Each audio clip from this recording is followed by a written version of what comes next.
is up, dudes? What is going on? I don't know where Jeff is at the moment. I hit him up, sent him the link and everything. I am going to be hanging out, doing some sketching for Consumer right now. And then tomorrow I am getting back to Mitch's sketch cards during the day when I haven't been drinking. Yeah,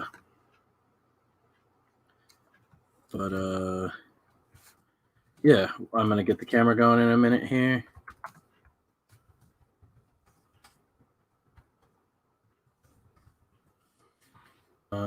Just dropping the link to the Alterna dudes if any of them wanted to join. What is up, dudes? Colin, saw you in there before I went live. Good to see you, dude. Razmaz, welcome.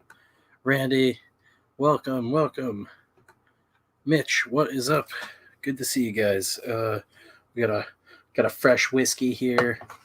I'll turn the camera on for a second really quick. Still getting situated, but we got our whiskey beverage. A Jack and Coke again tonight. We finished this on Rob's stream a little while ago. I added all the little white highlights in and stuff like that. It kind of looks like maggots crawling all over him. It's kind of hard to see, but like his regular human form and teeth are in there all pink, like his chin. And then there's all the gross spittle and stuff. It's the front part of his jaw broken out into like almost like bug pinchers, and then another two of them in the back there, almost like it split into four parts around his head. And yeah, had a lot of fun with this. The prompt was Cyclops, so he's just got the one eye and he's covered in boils and his other eye is falling out. But yeah, I wanted to show that to you guys really quick. And then another really cool feature that I'd already forgotten about in this thing is this sweet little folder back here. And since I wasn't sure if I was going to do something for Consumer or not tonight, I did it on a separate sheet like this.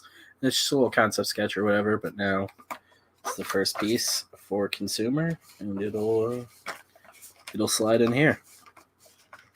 And if I end up selling this whole sketchbook as like an original, it'll come with all these sketches in the back as well. At first it looked like a skinless graboid. Hell yeah. I've been looking at all sorts of stuff like that. I didn't even think to check out some graboids. That's a good idea too, though. Looking at cool kaiju design, old what's his name, Plug stuff for John Carpenter's The Thing. He did some really cool concept art and stuff for that.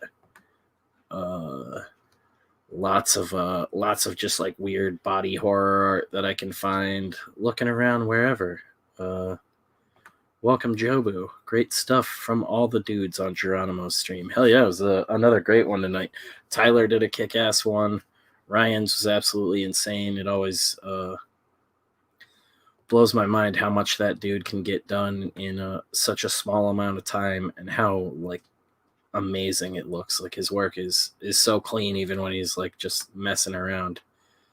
Yeah, it's great. Jeff did a kick-ass Perseus one.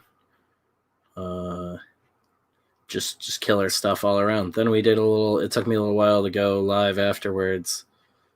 Took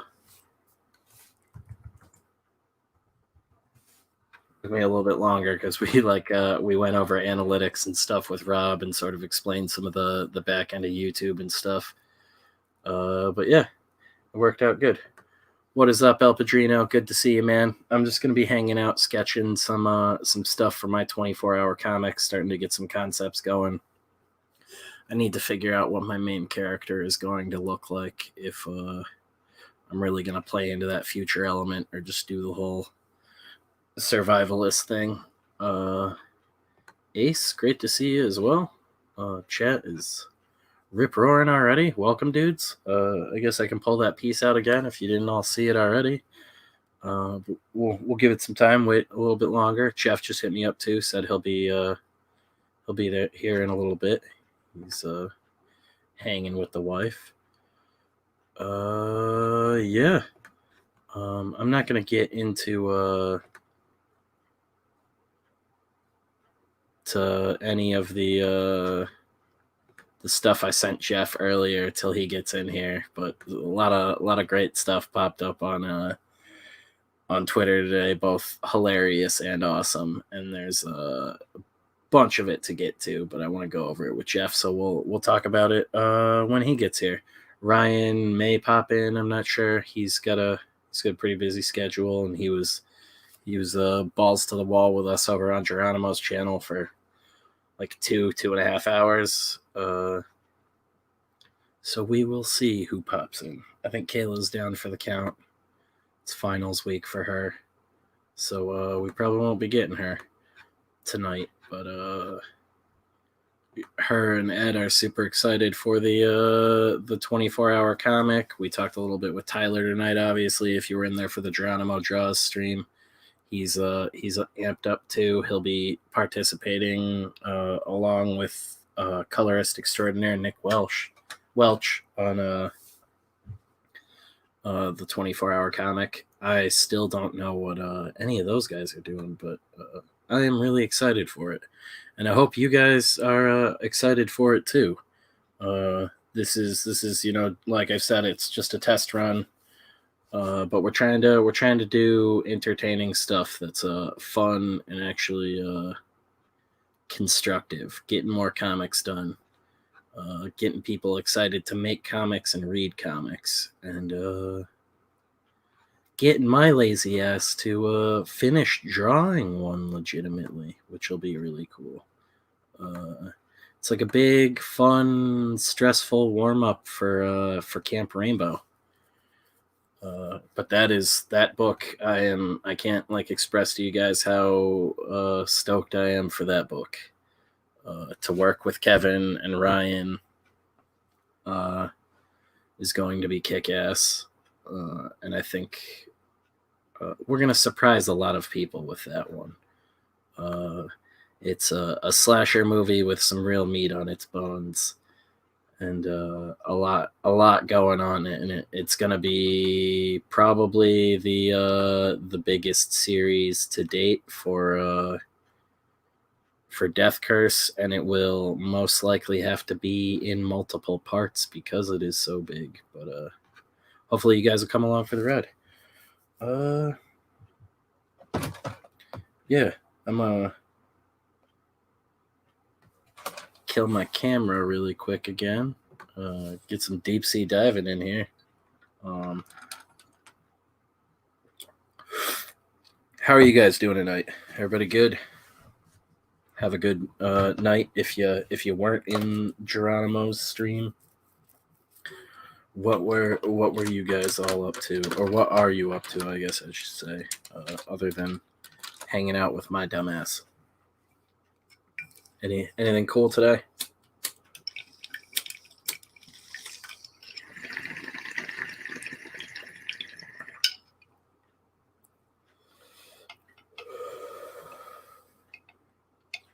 Cool. Get my glasses back on here.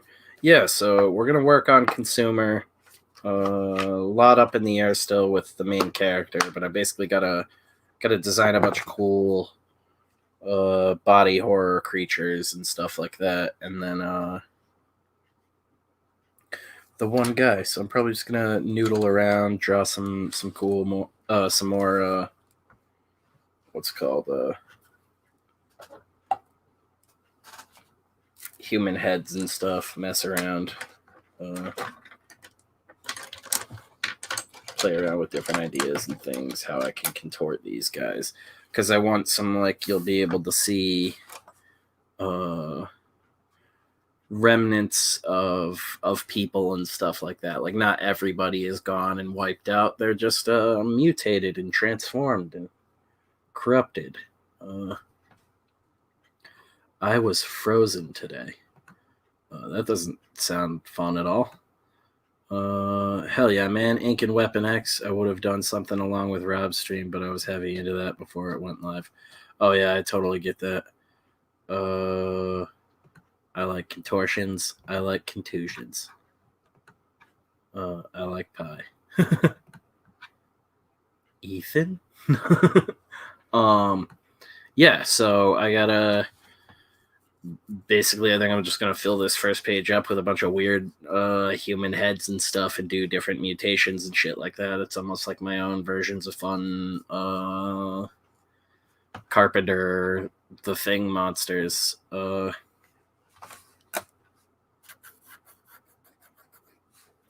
And just sort of playing with different shapes and stuff like that because I can't really mess it up. I want to keep it fairly loose for the final book as well.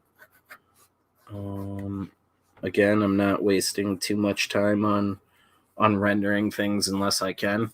Like, who knows? I could end up getting my layouts down and like really being happy with things and just getting super lucky, and things just working out. Who knows? You have one or two good sessions, and I think you can really knock it out of the park. Like, I have a feeling Kevin is gonna really blow us all out of the water, just because he seems to hit that flow state really easily. But could luck out and pull off some really cool stuff. That's why, again, I want to be as prepared as possible. Have lots of layouts and stuff ahead of time. Different ideas to work with.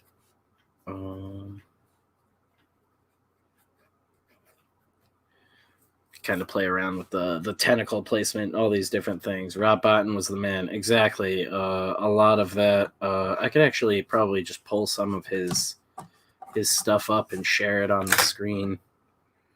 So that would be super helpful for these as well.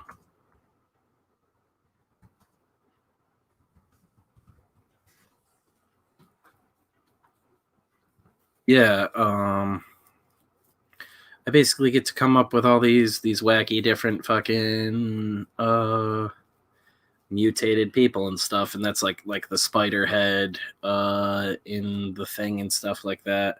I want those fun sort of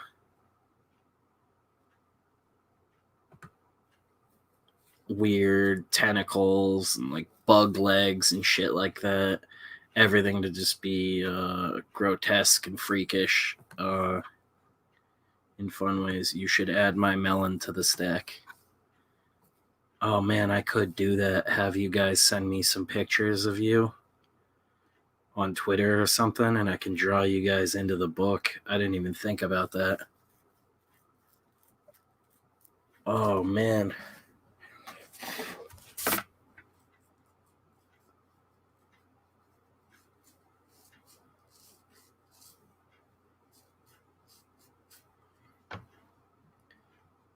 My shirt today? Huh? It's like, did I print them yet? Is that what you mean? I'm a little out of it. I want to drink, but I have been breaking my drinking rules, so I've decided to let myself go sober until the cravings stop. Yeah. Sure. That sounds like self-control. What's that like? There's some real easy ways. Oh, yeah, your shirt today. Holy shit. Didn't even think of that. I am an idiot. Yeah, the head crab. Yeah, that. Kevin actually did a sketch of the head crab the other day, too, and colored it and everything. It came out killer. I think that's on his Patreon, and he might have posted it on Twitter. But yeah, it's been coming up a lot. It's about to be my annual watch time. I always watch it around Christmas. I think I actually retweeted it the other day, but somebody was like, The Thing is a Christmas movie, and I was like, of course it is. One of the best ones to watch. But yeah, if any of you guys want to DM me a shout of your face, I can, might throw them into one of these concept sketch streams, or it might end up in the final book. Who knows? But I think that's really cool. Oh, I also just realized I'm starting to sketch again without sharing with you guys.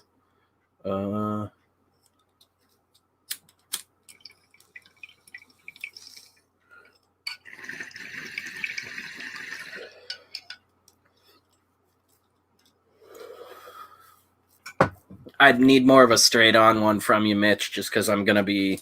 I mean, it's going to be hard to make it look 100% like you already, because I'm going to be, like, fucking completely fucking it up. But, yeah, a straight-on one I'll at least, like, have a baseline to work on.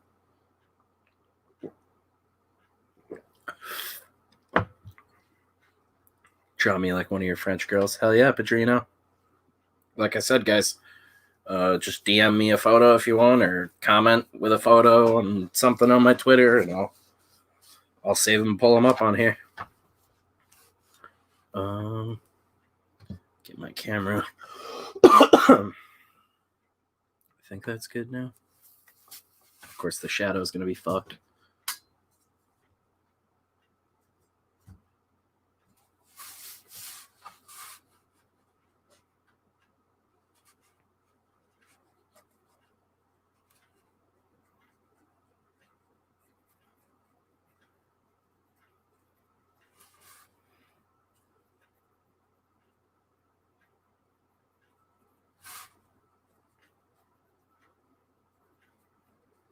Probably just rough in pencil. Bunch of heads and stuff. Goddamn, I'm having a gnarly allergic reaction to my cat tonight, and it makes my nose and my chin itch like fucking crazy. It is the worst. Might have to get up and find some allergy medicine in a minute.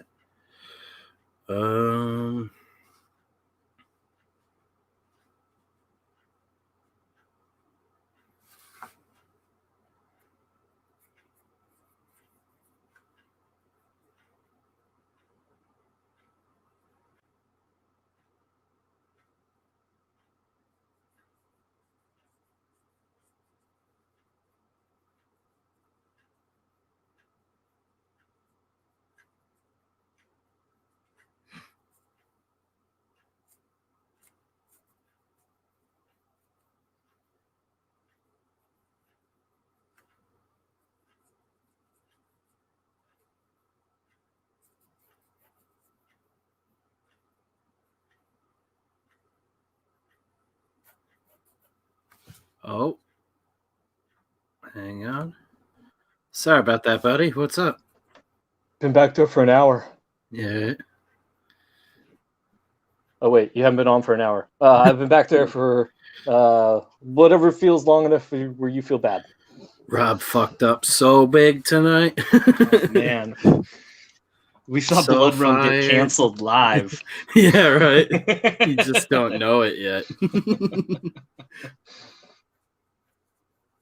Oh, that was hilarious. So what have I missed? What's going on? I see we got a call-in and a Mitch and a Jobu, a Razmaz, Edwin. Hey, everybody. The dudes are here. I'm just sketching some weird heads and shit. Colin came up with actually a pretty brilliant suggestion that the dudes can send me a headshot of themselves if they want on Twitter while I'm doing these just like concept sketches of the different like people mutated by this body horror creature. And I'll might throw them into one of the sketches and potentially into the final book. That's pretty cool. So I'm just sort of fucking around with weird ideas right now. And we were talking about the thing head crab, so I'm going hardcore head crab on this guy right now. I see it now. Yeah, my lighting's kind of shitty with my fucking left hand. All right, I'm going to tweet out that hanging out. Is Jeff in for the night? He is going to be joining us in a little bit. He's just spending some time with the wife and eating some food, I believe. Very cool. That's what I did. Took a little streaming break. Let the other person I live with know that I acknowledge their existence. Yep. Know that I love you and this is only temporary. It'd be great to eventually get this to just be the job. And I don't have to work and do this. Just be able to do comics and do YouTube. Yeah, especially because you're setting up more than just a comic too. You know, kind of got this mini brand you're building. Hell yeah! And I think that's something people need to look towards, or even, you know, kind of like we've teamed up. Even though this is your thing, we're all kind of pitching in. It is our thing. I fucking hate hearing that. Oh, okay. Well, that's fine. I'm not even. I don't have an issue with that. I take over as like I always act like it's my channel, anyways. So, I'm not in charge here. No, but I like the way we've got our little group doing our thing. But we're friends with Jimmy Reyes and Page One, and they're doing their thing, and they're intermixed with Ink Spots and Ink Slayer and Sim and those guys who are doing their own little thing. And kind of coming together in these little groups that aren't competitive, other than, you know, fun competitive, like how many backers do we get? Oh yeah, how much money can we make? But we're not trying to undermine each other in any way. In fact, it's the opposite. A bunch of those dudes invited me into a group chat, and I'm just so busy all the time, and they're so active all the time that I cannot keep up with it. It's like worse than the Alterna group chat. And I'm like, man, it would be super cool to like be able to like talk with these dudes more, but I'm like, I cannot parse what's going on 9 times out of 10. Yeah, I get caught up in that too, or not caught up. I get excuse me, behind on that stuff too, because the only DM groups I'm part of are like, you know, the Alterna fan group, and then some of the draw streams that we participate in. And yeah, like, I don't know where other people find the time. I always think I'm good at time management, and I'm like, oh, I don't have time to get through all these messages. Like, it's not a matter of me being lazy either. It's just I just don't. And man, I think some people just type a million times faster than I do, so they just get through all this stuff quicker. Yep, it's crazy keeping up with it.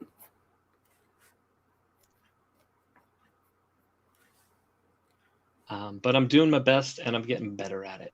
I spent 10 years of my life just, like, no joke, from like 30 to 40, I just hunkered down. I was like, I'm not really going to go online much. I don't really like online. Indie books that I promoted, it was like when I did an indie book, I'd be on DeviantArt, and people would be like, hey, send me a copy. I was like, cool. And that's back when DeviantArt was super busy. So it was like, I didn't really need Twitter. I don't really need to do this or that. So I was just like, yeah, I'll just hermit up. And then, you know, the story where it was like 4 or 5 years ago, I decided to, like, even though I'd had the account, my Twitter account, I wasn't active much. So I was like, you know what, I'm going to start joining in and see what's going on. And like, I was like, holy smokes, everyone's so mad at each other. And like my first week where I was active, somebody was like, well, what's your feminist agenda? And I was like, what do you mean? They're like, well, you're a somewhat, you know, a prominent inker in the industry. What have you done for women to get jobs? And I was like, I'm just ignoring this. I don't know what's going on. I'm like, I went back to my wife. I'm like, I don't think I'm a feminist at all. And she's like, well, don't you support equal work for women? I was like, yeah. And she's like, well, that's what it means. I'm like, yeah, but I think you should see what I'm talking about. like, she's like, oh. Don't you support equal rights? I don't think I do anymore. yeah. No, I did. She was like, oh, those are extreme people. I'm like, okay, because, well, they're accusing me of this or this. And she's like, oh, no. Yeah. That's like me being the dumbest Nazi ever in love with a Jewish girl. Yeah, I know. Seriously, you I idiot. can't help myself. I just want to Screwed that say, one what's up, Jimmy? Page One Comics. Good to see you. We were just talking about you. Yeah. I don't know if that's because Ryan spotted you first or not. Blast No. Beats. Good to see you, man. Welcome, Rusty. What is up? Great to see all of you dudes. I had to lock my Twitter because of the loons. Peter Angstrom, welcome. Yeah, it's rough, up, man. I just started muting a bunch of keywords and stuff like that, and it's been not bad, but it's still, it's everything's a work in progress. It's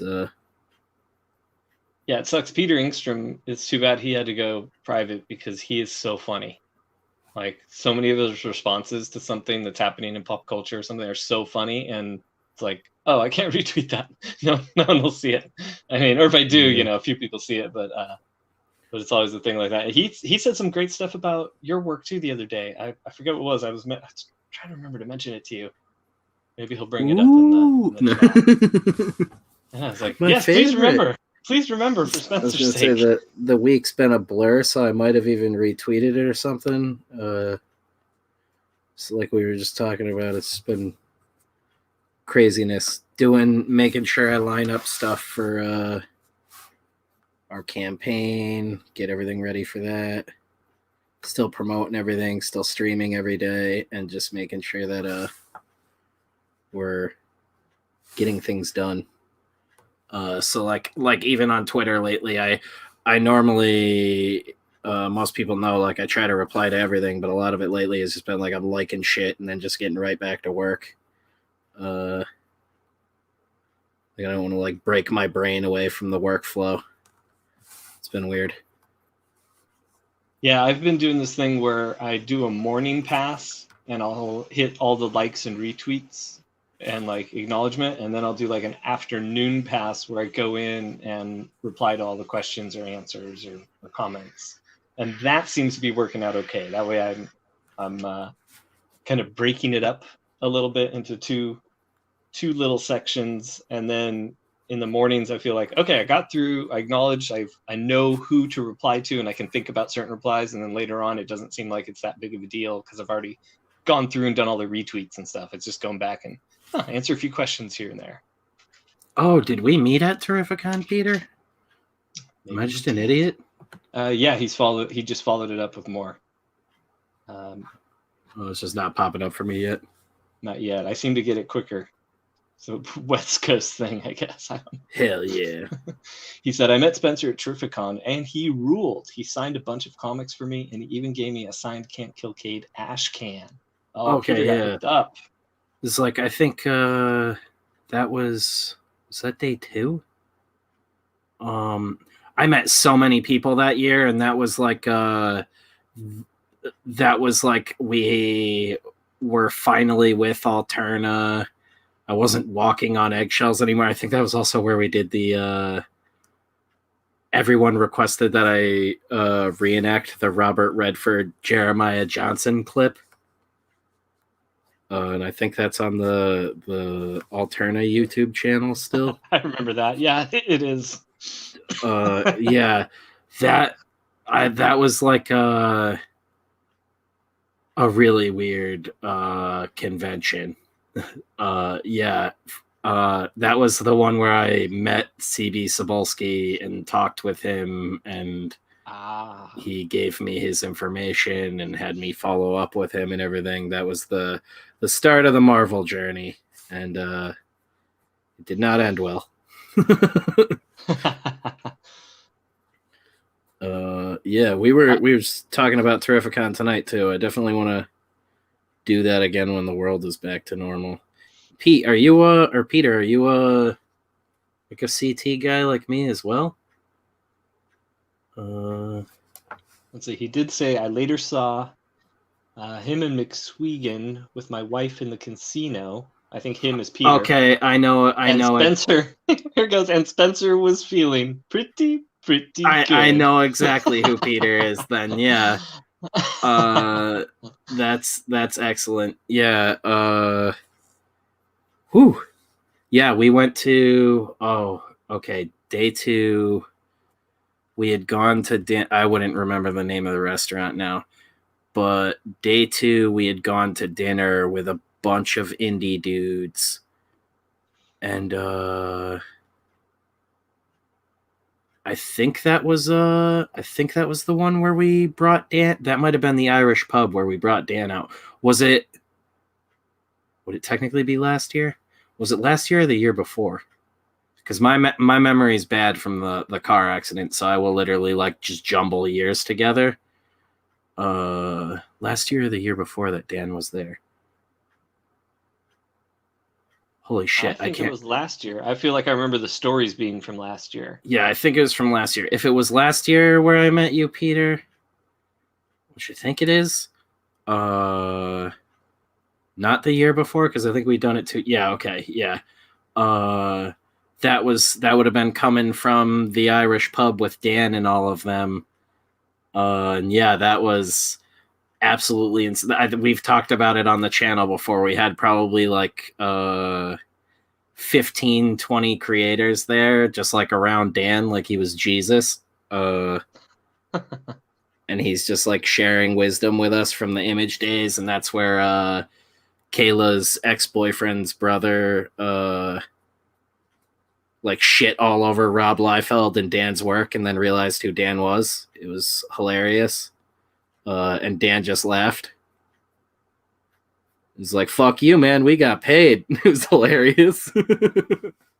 But yeah, good times. I'm hoping the world will get back to normal, because I need more Terrificons in my life. Pete was talking about that tonight. Evidently there's something with Granite Con, so yeah, it sounds like they don't want to play nice anymore, so yeah.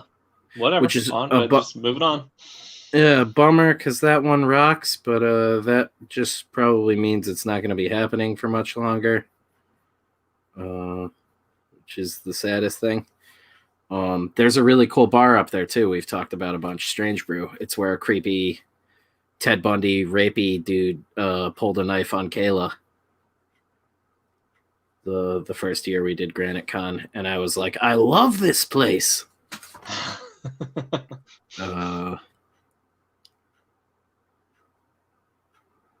Yeah, not only was I stoked to just be chilling with Dan, it was like cool that he could do that for all of those dudes. Like, I still have some of those dudes hit me up, and I think they think I'm like way more involved in the industry than I am. They're always like, hey, can you like get me in contact with editors? I'm like, can you get me in contact with editors? We could do it together, maybe, but yeah, I'll hold your hand when we fucking run into the Marvel office and get tased, but don't tase me, bro. Yeah, I just want to write, I'm not Starfire, please, DC.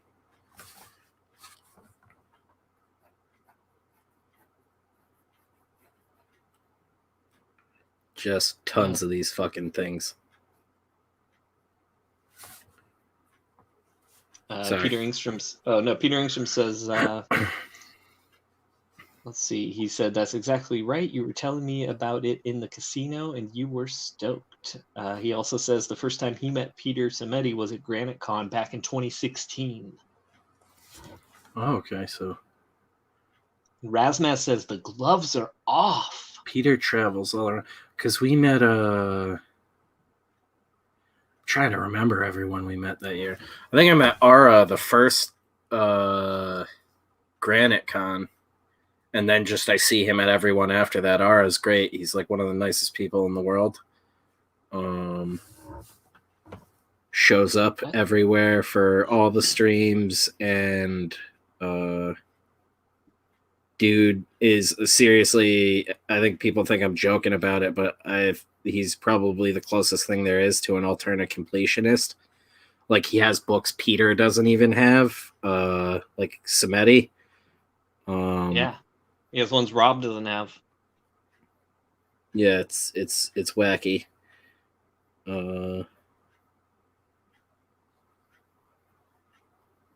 Dude has quite the collection. Yeah, I Sorry, bet. I'm And like, then he's going to be putting together, I think he's going to be doing an Indiegogo for it, but he wants to make a documentary about Alterna. that would be fucking awesome. Oh God. Knowing Ara too, he'll hit me up to be in. Big old fat talking head. Yeah. How do you want to frame me? He's like, I got a wide lens, don't worry. Right. What's up, Phil? Good to see you, man. Welcome. Ryan, I love the corner box you did for Nate the Merc. Is it Nat the Merc or Nate the Merc? I've always said Nate the Merc. Okay, I've always said Nate the Merc like an idiot, of course. It's not my property, but I'm gonna say, hey, it's good. You're good, Spence. It's all right. I forgive you. No, that's a Sim's project. Anyone wondering out there, that's Sympathier's project. Nat the Merc. And yeah, thanks. Thanks, Phil. Gosh, again, almost called him Zaid. Thanks, Phil. Yeah, I think corner boxes are gonna kind of be my quick sketch when I'm doing things for people from now on. I really like them, and it's kind of it's like a fun gimmick. Hell yeah.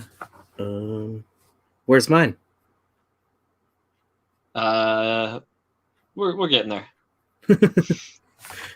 Well, yours is gonna have like 50 characters in it. The Ransomverse. I do have somebody commissioning me to do one with like 8 X-Men heads. Oh, that's rad. Yeah, so that's going to be really fun. And I'm going to do it giant too on an 11x17 board, so all the heads can have a little bit of detail to them. All right, so the chat's getting warmed up here. Welcome, Adam Warlock. Yeah, I see that now. You see that? Adam Warlock, anyone that's just listening, Adam Warlock says, I would like to see a Teen Titans It's Always Sunny in Philadelphia crossover so we can see how Frank Reynolds got Starfire pregnant. That's pretty good. Oh my God. It's going to be a long night. I'm just trying to lay this down and also make sure that I don't miss out on Jeff popping in here and pull a Rob. Yeah, and chat confirms Spencer does not have lice. Yeah, just probably balding. Oh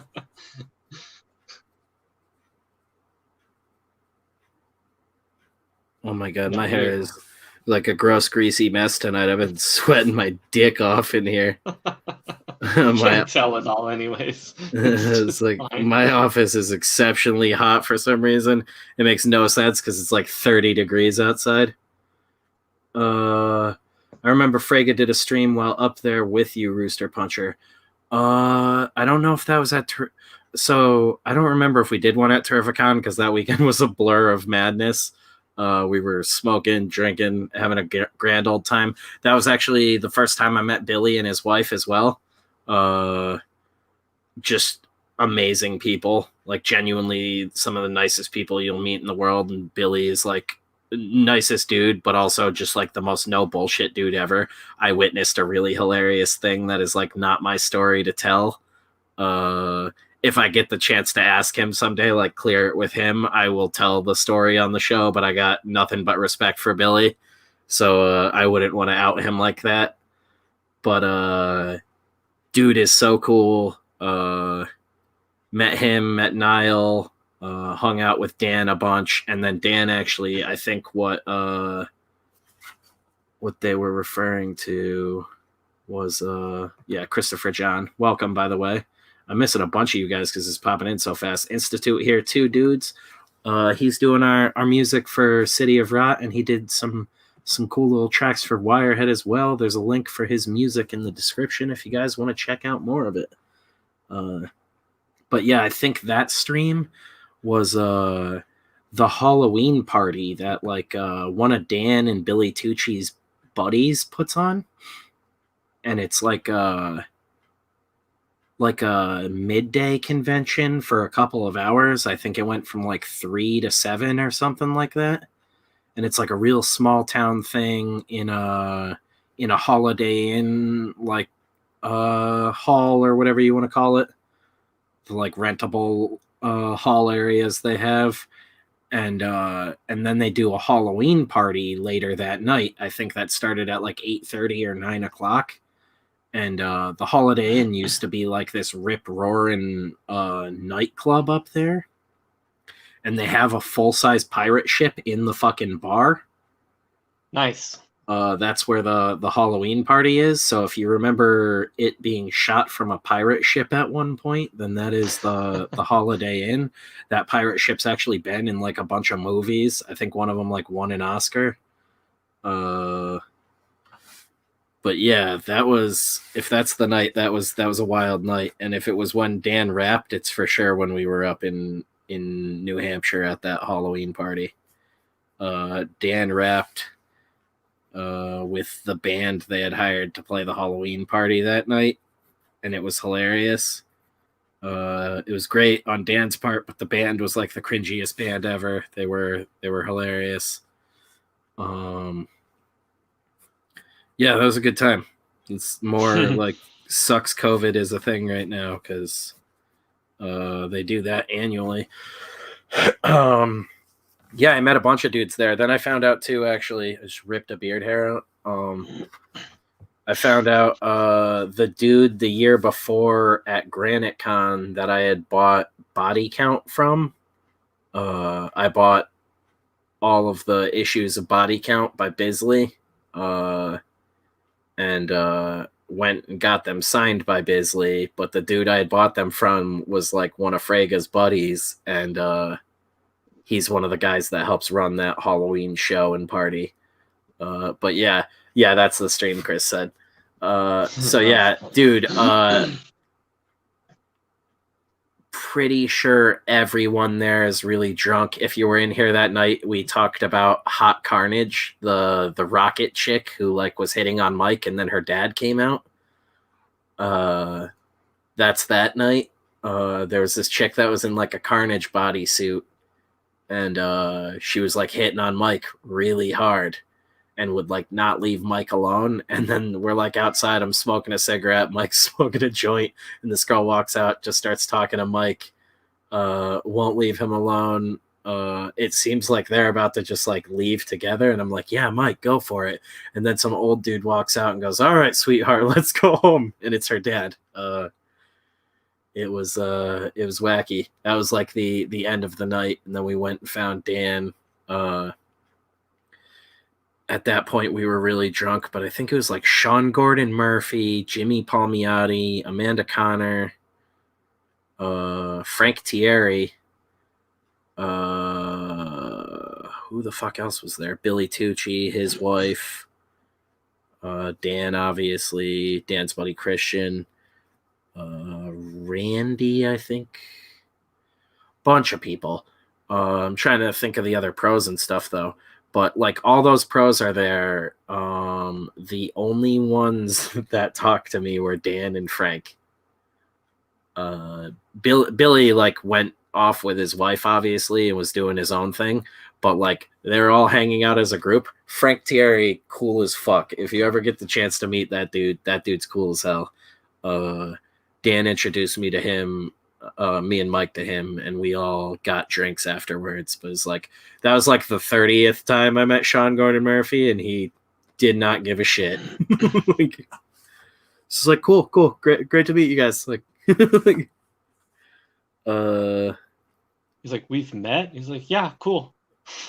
Yeah. I'll say the same thing again next time. Yeah. Yeah. Like your manager has to remind you every time because his manager knows me actually, and he's the one who has the really gnarly Hellboy collection. If you've ever done Hellboy commissions for anyone named Jeff, it's probably him.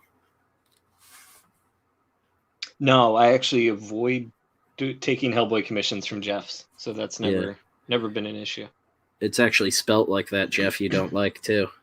Oh, that guy. Yeah, one of them GOFs. And then you're supposed to pop him in. Yeah, he's right. Here. Too bad. We're just going to talk shit because he's not here. Oh, look at Blastbeat trying to be all sweet. We're not sweet around here. He said, COVID sucks, but it's how I met all of you and picked up drawing again. I'd still be doing the music thing if there were no lockdown. Hey, right on. No, I'm stoked for any way that we all met each other. Damn it, man. Making all sorts of sense. God. Being all meaningful and stuff. Get out of here. Right. This stream isn't supposed to have purpose.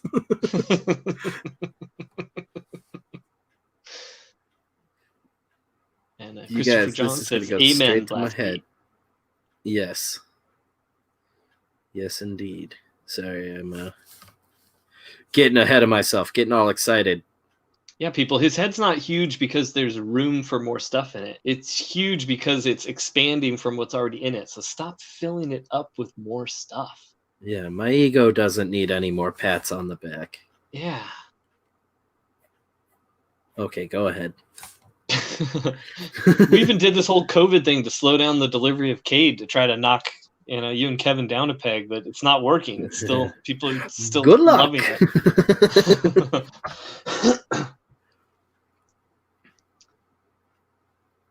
Kevin the other night. Oh yeah, shit, that's out. Go get it. Yeah, that was funny. Peter Engstrom says he knew a guy he knows a guy that pronounces his name Geoff, spelled like Geoff. That's the worst. But that's weird that the guy would do. Like, it's one thing too if the guy's just committed to a bit, but he's probably just pretentious. I used to work at this art store, and we had all these like fancy artists that came in and stuff, and they all had accounts. And this one designer came in, and she said her name was Maya. She's like, "Oh, Maya Designs." I was like, "It's not here." She's like, "Yeah, Maya Designs. I'm here every week." I'm like, "Okay, sorry." And I was just being a nice guy. I was like, "Oh, let me keep typing in Maya Designs, Maya Designs."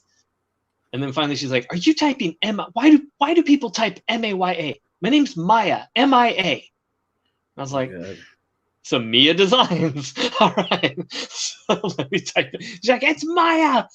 It's stuff like that. You're like, oh, so you're going to be that kind of difficult, huh? The thing that everybody else says a certain way. You're going to be Geoff now instead of Jeff, huh, buddy? Jeff be like, actually, it's J-off. And I am J-ing off in here. Oh, man. Where are you, Jeff? Yeah, I think this... We got a two-parter from Blastbeat here. He says, "Oh, snap, I just had a good idea. Ever heard of Record Store Day? Every April, there are fancy vinyl versions of the hot and or classic records that are only available for one day. Continued. There should be an Alterna day or something. One day where a limited number of fancy versions of Alterna's greatest hits are available." Huh. That sounds like a thing Pete would come up with. Yeah, I know Pete hates variant covers, but I'm like, man, I like the idea of secret drops and shit. Not like all the time, but something like that especially would be really cool. Looks like you're fired, buddy. Yeah. Pete Sametti just chimed in that he's been in the green room for 45 minutes. Oh my god, that'd be hilarious. That's so funny. I saw that pop up, and even I got goosebumps. I'm like, damn, I can't even tell if he is. How am I worried? Right? It's like, no way. It's like, how did I miss it? He's so What's gonna up, mess Pete? with us all like that from now on. It's gonna be like, I'm in the green room, like, oh my god. Rob is doomed. No, even Rob just got chills. Rob was just like, oh, what happened? We gave him like a lesson in YouTube after we got off tonight, because Rob did not understand how the analytics worked at all. So we went through it all with him, and then we beat him up. Cool. That's what I was hoping. I was waiting for that part. For making Peter wait. That's our guy, Peter. You making him wait, huh? Yeah, no, treat he him is like that, like some dog out in the cold. We found out all of Rob's secret analytics. Little did he know we were hacking him the whole time. No. Yeah, no, he's doing great too. He's well on his way to getting monetized and getting that nice little boost on the channel and stuff. Just trying to help him out with tips and stuff. Hopefully get him on more streaming. That dude's crazy busy though. He's a wild man with all the teaching and shit. I don't know how you do that.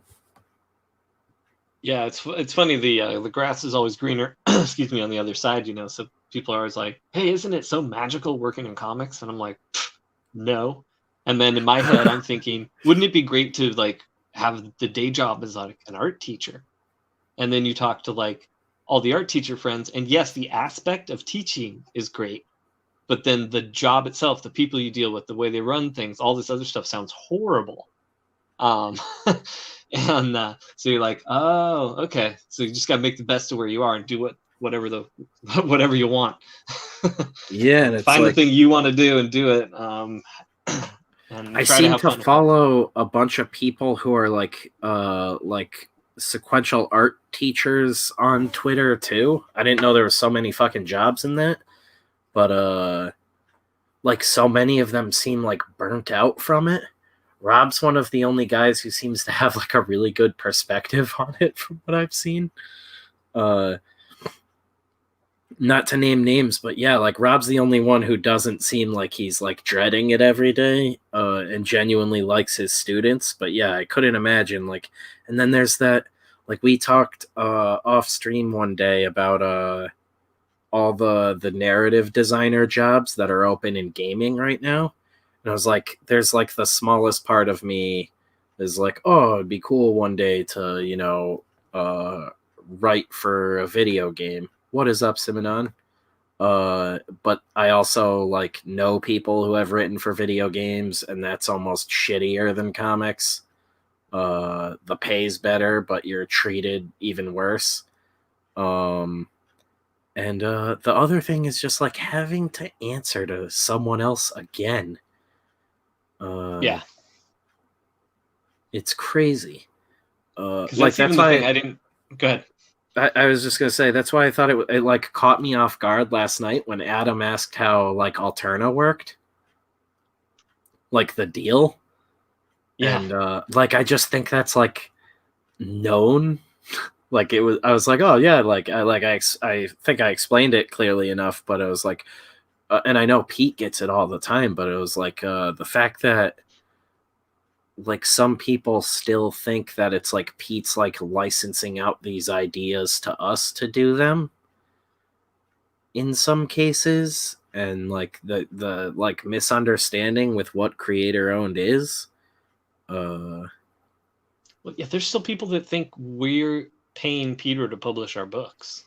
Oh yeah, no, I know. That's the other end of things where it's like absolutely fucking bonkers. Like I could get, because that is a thing with some publishers where they'll grab creators and be like, all right, write for this property. But it'd be fucking insane to think like Peter he literally is the next Stan Lee if that were the case, and he's just like siphoning these ideas to us. Well, and it's a funny thing too, where you're like, I don't know, the whole pay to play thing would be weird too in that instance where you're like, at that level of independent, just do it yourself or something. Exactly. I'm like, if I'm gonna pay someone to pay for it, yeah, pay someone to make my book, I'm just gonna pay the fucking printer who makes the physical book at that point. Like, the deal is vastly different altogether, and it's a give and take relationship. That's why Image is so funny, and why I think it's so funny that so many people promote the shit out of Image. I'm like, oh yeah, it's great that they just, you know, kneecap a bunch of cool creators, like because their first book doesn't sell that well. After Image dumps a ton of money into their marketing and all this other shit, like it's insane. Or the lack of money they put into the marketing for some of the stuff. Oh yeah, where it's almost like, why are you publishing it if it's something you're almost sweeping under the rug? You know, you don't seem to care about. Yeah, it's almost like whoever greenlit it and whoever is creating it are doing this so that somebody has something to hand a producer in Hollywood. You know, it's almost like these things aren't made to entertain readers. But anyways, I digress because Peter's chiming in with the facts here. I've hung out with Spencer many times, Simonin. You guys don't know the dangers of Spencer. You guys don't know the dangers of Spencer. Yes. They're learning. They're learning hour by hour, day by day. I'm a lot safer online. Wait, Colin, are you the one sitting on someone's head or the one being sat on? Am I seeing that right? What the fuck?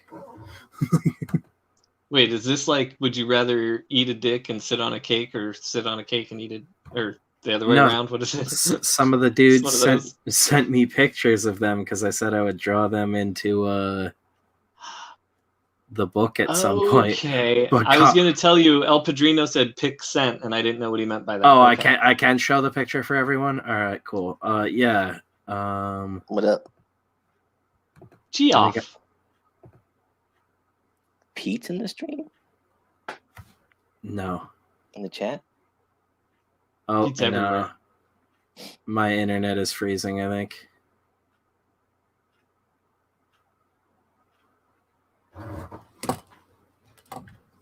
So what's up, Jeff? Not much. Just talking over some stuff with the wife. Very cool. Sounds like a blast. I did the same thing. It was really fun.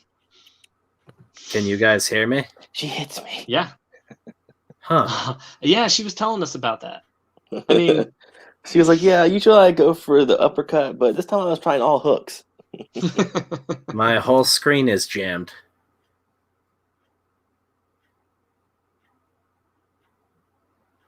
Huh. On your tablet or on your laptop? Yeah, on my computer. I can't even refresh it or anything. I'm gonna have to close out real quick. All right. Yeah, you guys are gonna be on your own. We can do it. We can do it. We got this, Jeff. I got here just in time. Yeah, you did. This is the moment I'm waiting for. That's right. For Spencer to go away.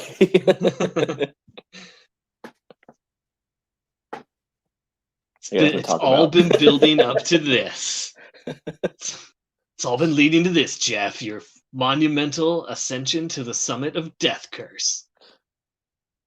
I forgot what to say. What's my name again? Oh my god. This is so difficult.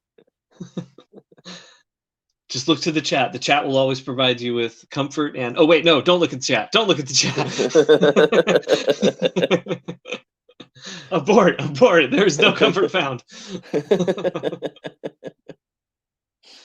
Simonon says, even Spencer's PC pusses out. Oh, jeez. I have ascended. Your computer beat up his computer? Yeah, mine's HP because it's so hip. We got an RIP from we got an RIP the other guy from Peter Engstrom. Oh, it's a reboot in peace. Hey, great show. Reboot. We get a piece from Randy Scribner. That may mean that he is on his way out and he is piecing out his homies. Or maybe he just wants peace in the Middle East. Hey, don't we all? Don't we all? No, I think the military-industrial complex doesn't. Oh, are they in the chat right now? I'm sorry. I didn't mean to misrepresent them. What do you think Blast Beat is? Oh, gosh. I have no idea. It's like we're going to blast them, then we're going to beat them. Then we're going to give them an industry. Yeah, Peter gets it. Reboot was an awesome show. Hell yeah, it was. Brandon McCarthy posted a lot of stuff from that on Twitter. It's really cool seeing all the behind-the-scenes stuff. Like, I didn't realize he basically designed like everything on that show.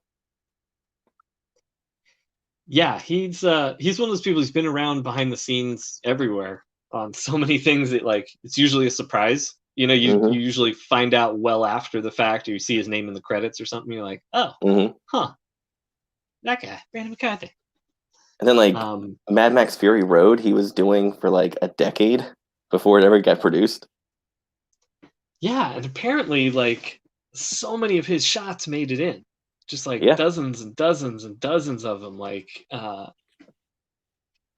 yeah, he's an incredible storyteller, and he was definitely one of those people that I had to read a comic of his first to really get his greatness. It wasn't just looking at images. Like the images, you're like, oh, whatever, that's fine. Looks like a fun cartoony indie artist, whatever. And then you see what he does as a storyteller and a creator, and you're like, oh, okay, this guy's operating in his own little like little bubble, doing his own cool thing.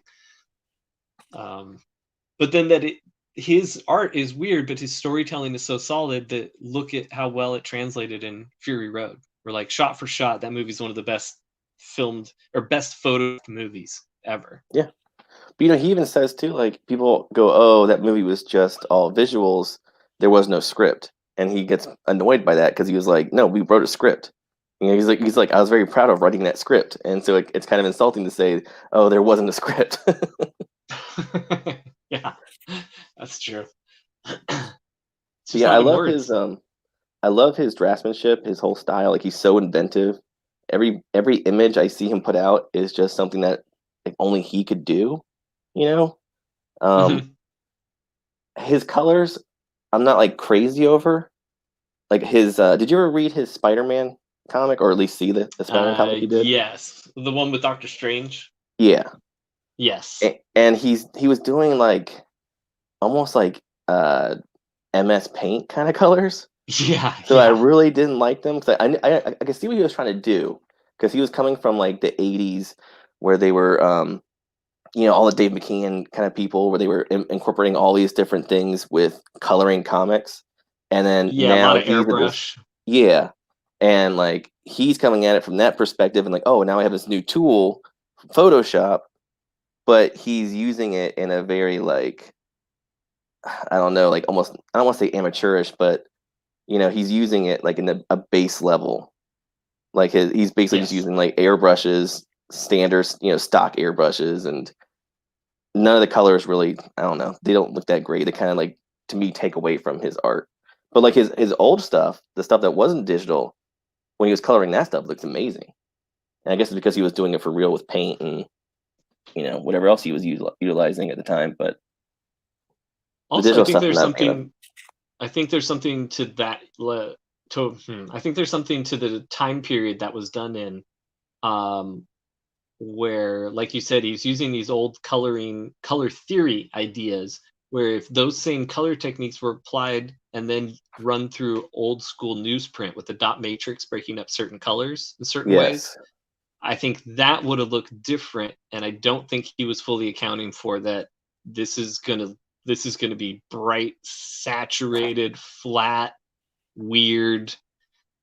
Because his goal is not to be off-putting to the eye. So I feel like that was just one of those like, we're going through a middle stage here. We're going through a transition. So yeah, I mean, it just, you look at the digital stuff and it's almost like someone who just discovered the filters in Photoshop. Yeah. And they're like, oh, I can do a charcoal filter, and then I can do this like crackling filter or whatever. And it's that stock standard Photoshop filter without like real changes being made to it. Kind of like the second Dark Knight, where Lynn Varley is one of the best watercolor comic colorists out there. And then when the first experiment with digital, which is fair. I mean, it's fair to experiment. That's how, I mean, I did the same thing. So much of my career work professionally or personally is, you know, trying to get there. You know, so some stuff you're there, and then you try to make a shift, and that next one or two pieces isn't there yet, but then you find your groove. But yeah, that second Dark Knight kind of always reminded me of his color, of Brandon's coloring. No, I know exactly what you mean. Yeah, like that second Dark Knight, like you're saying, like she was this amazing artist. Like I have the Electra Lives Again poster on my wall that, you know, she colored and everything, and it's gorgeous, and everything she was doing and on Dark Knight Returns, and pretty much everything she's done with Frank Miller in general is gorgeous. And then you see her do those digital colors, and I think it's just because it's a new tool. She wasn't really as familiar with it, so she was using a lot of these standard things, and it kind of shows. But like as time progresses, I haven't seen her modern colors now. I haven't seen anything that she's done since that project. But I would assume she has to have like learned a bunch of the different tips and tricks and stuff. But a lot of people, when they make that shift to digital, it's like, I don't know. I guess everybody has to hit a hump when they're trying something new. And such a big profile book like that, it's like all eyes are on it, so you can't avoid it. Yeah, it is weird. Like, oh, you didn't do a little like ash can first, test it out. It's like, no, we're just going big. Yeah, we're just going right for it. It's like the follow up to one of the biggest comics of all time. What are you guys talking about? Lynn Varley's digital coloring and Brandon McCarthy's digital coloring. All while ignoring the chat completely for you, Spencer. Excellent. But it's something we were talking about the other day with Travis Charest, where it's just like he made that transition to digital, and it looks like he's still kind of learning the ropes of it, but it's going on all these big covers, and you're seeing all the him working out the kinks. Yeah. And it's like everybody knows he's an amazing artist. That's never been a question. It's just he's got this new tool he's trying to utilize, and he hasn't really figured it out quite yet. I'm just Frank Quitely. What about him? I was gonna say, is he working digitally now? No, it's just his name. His name is like Quite Frankly, but I reversed it. Frank Quitely. Oh. My jokes work on levels. They're very psychological. I didn't know Floridians did like a form of Cockney rhyming like that. That was kind of some level beneath me. Living in Florida. Thank you very much. Yeah, what a strange choice. It's all the same. No, how dare you, sir? He was like, "How can I stoop dual lower?" Pistol at dawn on my plantation. So I do feel like we should jump back. 10:05 Blast Beat Industries says, "Origin of my name. Ever heard of Napalm Death? I bet we all have." Oh yeah, of course. The fast punk beat they play 16th, where the drummer hits snare, kick, and hi-hat simultaneously, is called a blast beat. The industry is me. So there you go. There's the origin of Blast Beat's name. I guess we were wrong in thinking that he was part of the military-industrial complex, but he might just be trying to throw us off Joel's trail, Napalm Death has this video. I can't remember which video it was for, but it's just the three of them. Wait, no, is it? I think it's four of them. That's what a Fed would say. Yeah, but they have a white background behind them, and all the guys, they're like, at least at the time, they're like in their 40s. So like the one dude kind of looks like Jack Black, but he has like long stringy hair and he's bald on top. And then the other guy is just like a tall, skinny dude with long stringy hair, and it just looks like those guys that work at the comic shop or the Blockbuster or something back in the day who have a band and they're making the scariest music ever. I'm sketching out Padrino real quick. Well, actually, but you never expect them to be. You never expect that from them. Like they're like, I'm in a band, and you're like, oh, what kind of dorky thing is this? And then it's that's what I'm saying. Yeah. It's like you're freaking like Weezer or something, and yeah. And it's just talking about the military-industrial complex and bombing the Middle East and all this stuff. Sick. I think the video I'm talking about came out when Bush was still president, so it's been a long time. Well, it's been a long time since mission accomplished. All that was wrapped up cleanly, and we brought all our boys home. Yeah, we're done. Let me try sharing Colin's picture again. Yes. Yeah, I'm sketching Padrino right now. Is that Portuguese for penis? I made his head way too long the first time, and I think I might need to shorten it a little bit still. It's weird. I don't know if any of you guys know who Ronnie Radke is, but Padrino looks like a young Ronnie Radke. Last Beat says, I've only jammed it once on YouTube stream. I haven't bought it yet. Also, I love Fear Factory. The members are total jabronis, but the music rules. I love jabroni. So, Colin, Are you the top or the bottom?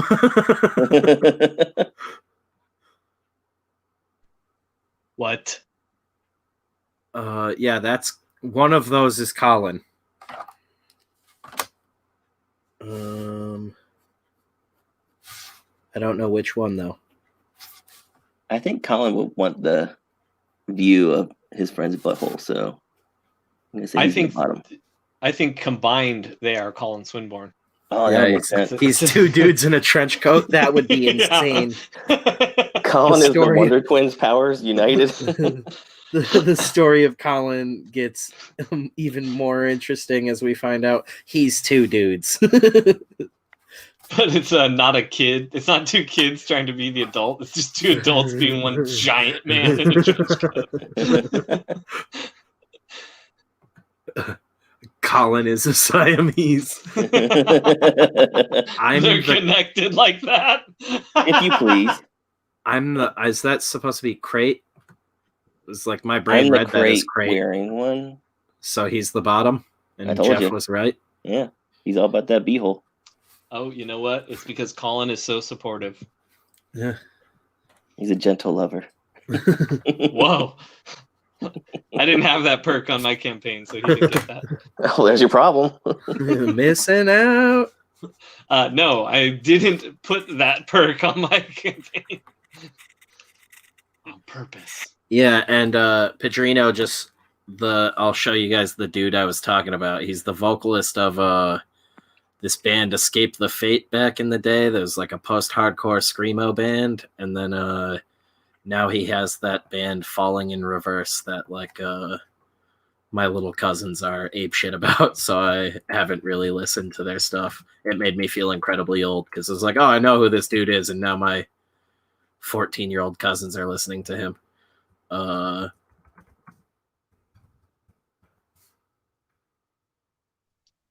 Pedrino says, "Are you calling me emo, bro?" Yeah, right.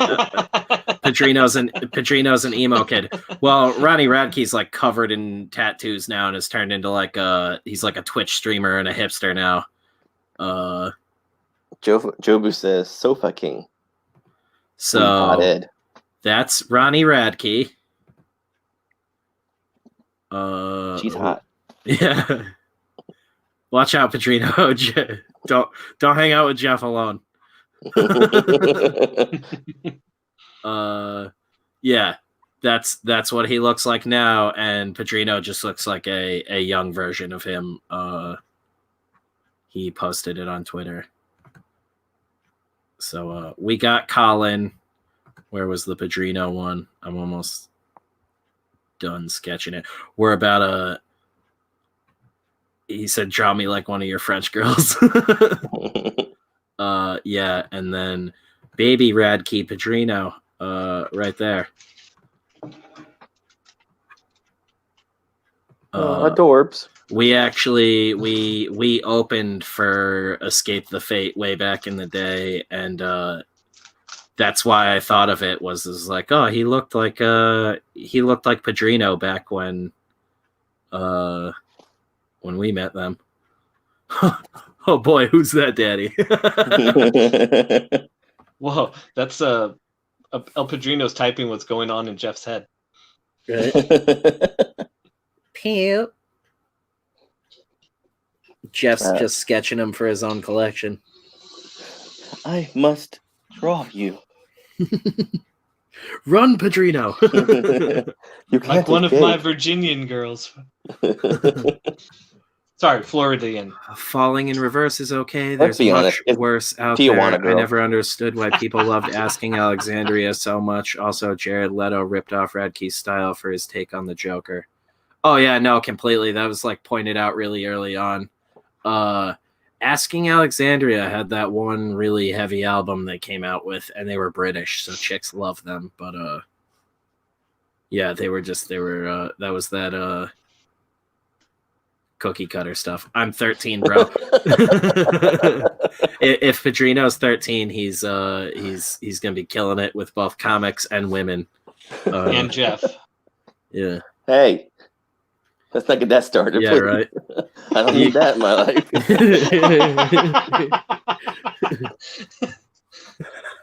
Swimming in Jeff butt when you turn 18. El Padrino means underage in Spanish.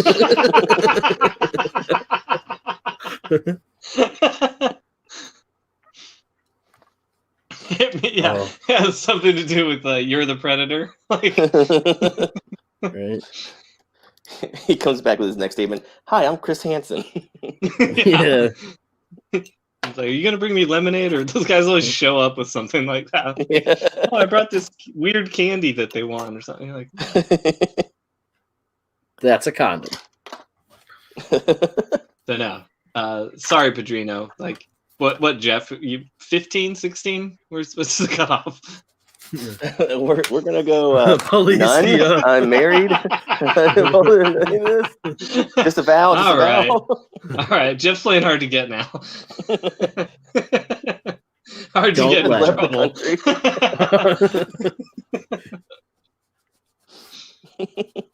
Now's the time to press All him, guys. I tried, everybody. I tried. They said before, they're like, catch Jeff later. I'm like, I will, we'll get him. But you're too quick for us. Oh, a slippery one. Nope, he's back. Ah. Got his ass. Oh, who's the predator now? Originally, it would have been Van Damme, and it all comes back to Van Damme. I made no illusions. It was the splits. Yeah. Ty Ranger says, have you ever tried getting your band on Sirius XM Octane's test drive?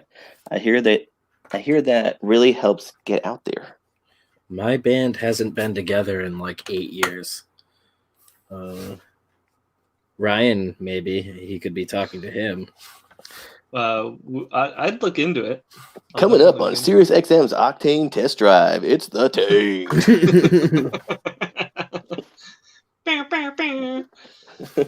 You guys got to do a cover of Oh God, now I'm not gonna remember it. WAP? Is it WAP? Could it be WAP? Yeah, WAP one would be song. good though. Wet ass perennium. That was totally wrong. Perennium? Perennium. I knew what he meant, but I was like, damn. I had to think for a second. Is that another You combine word the for flowers something with the body part. Wet ass flowers. Wet ass flower penis. Oh my God. I should that state bad? I've been drinking. There it is. I couldn't think of the song title, and it's straight up just Lick It Up. Yeah, you guys should do a cover of Kiss's Lick It Up. I should have known. I'm like, the lyrics are like, lick it up, lick it up. Like, damn, I can't remember anything but lick it up. We do have Titty City. Titty City is like a Kiss song. That's excellent. It's all Man about after moms. my- It's all about signing moms' boobs. A man after my own heart. On. The first person to ever watch me on Come on, that was a good one. yeah, I got That it. was good. That was good. I'm laughing. The first person to ever watch me on a Twitch stream was Hot Local Moms, and that's been a running joke with me and Kevin for the longest time because of it. Because Kevin was playing with me at the time, and I was like, this has to be a bot. Like, there's no way it can't be. Yeah, but they kept showing up. So if it was a bot, It's a loyal bot. yeah, the I robot. know the song now that you were talking about. That's Like the one where they weren't. I can't talk. Where they weren't wearing their makeup. Yeah, Yeah, they it sounded had like the- you were like the trying to record mimic the scratches in it? guitar. Yeah, they had Grandmaster Flash in there. And they Wow, were, wow, wow, wow, wow, wow. no, that was when they weren't wearing makeup. That's so hard to say. Yeah, you're really struggling with it. That's too many Well, it's W's. because they're hard to look at without makeup. I'm not like a big Yeah. Kiss fan, but Throwing me like, off. it's weird. You're like, oh, who's the old Jewish lady with the guitar?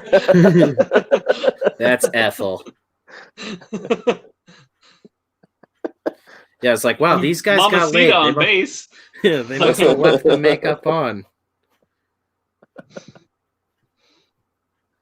Yeah, they Shlomo, learn that eat your quick, food. yeah, exactly.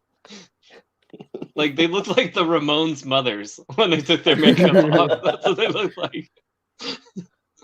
Our boys are making songs. We can make songs too. I mean, one of them was named Jean.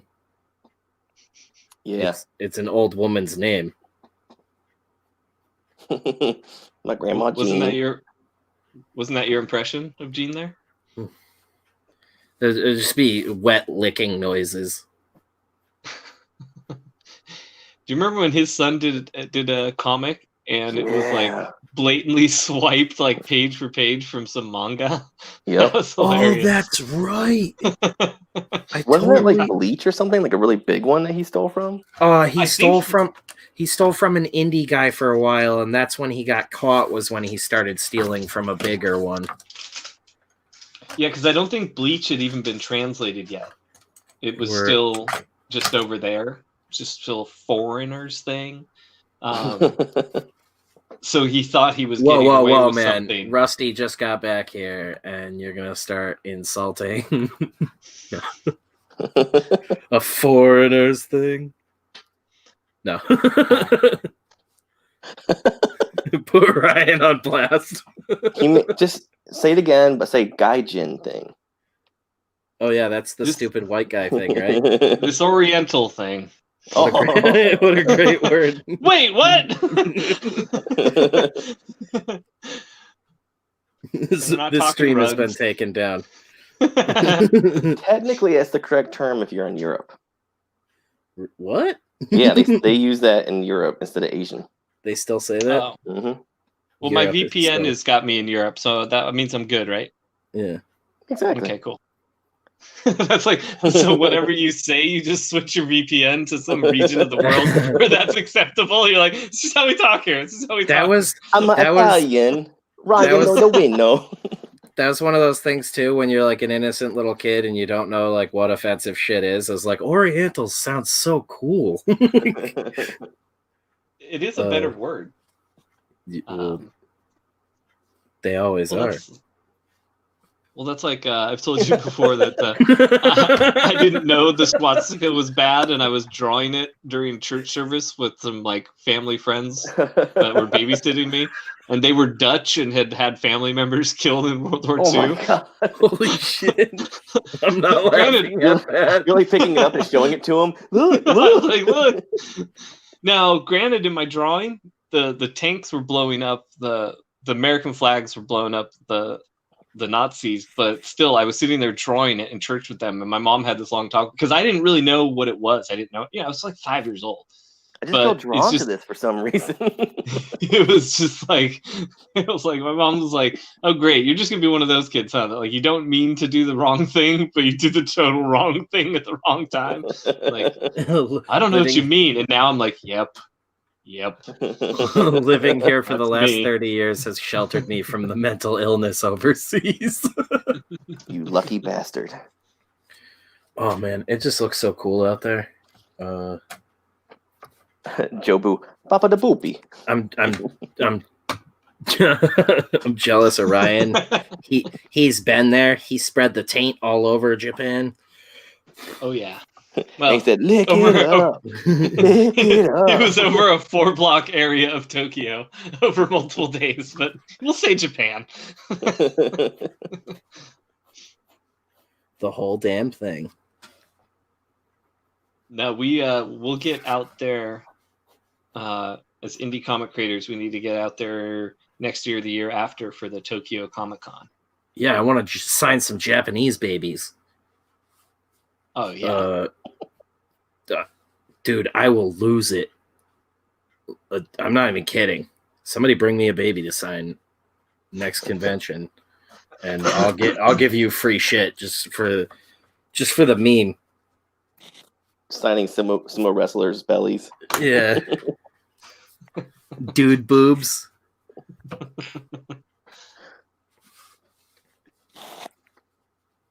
El Padrino says Ryan is a real one.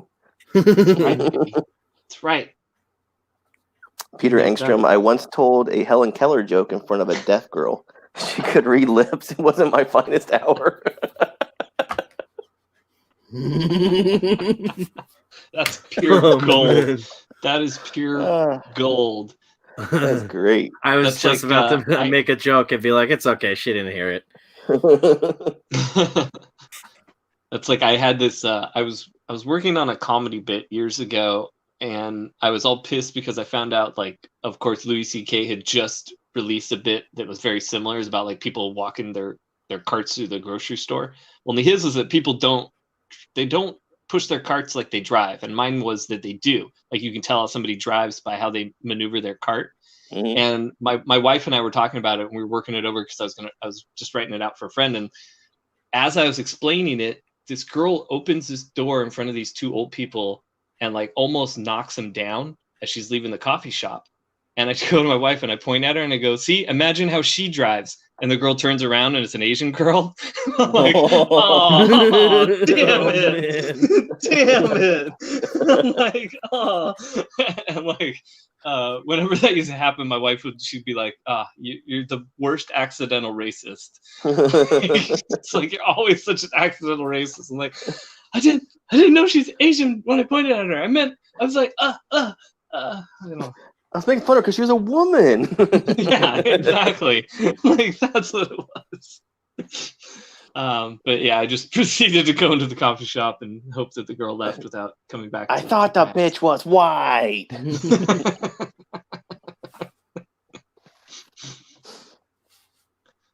I told her to get back to the kitchen, and that didn't help. But And then your wife hits you. Ty Ranger says, I would love carts to, oh crap, just everybody commenting. Oh crap, we're popular. It moved the comments, I couldn't read it. I would love carts to have turn signals, but I know hardly anyone would use them. LOL. Razmaz says, womp womp. I always like when the comments line up perfectly like that.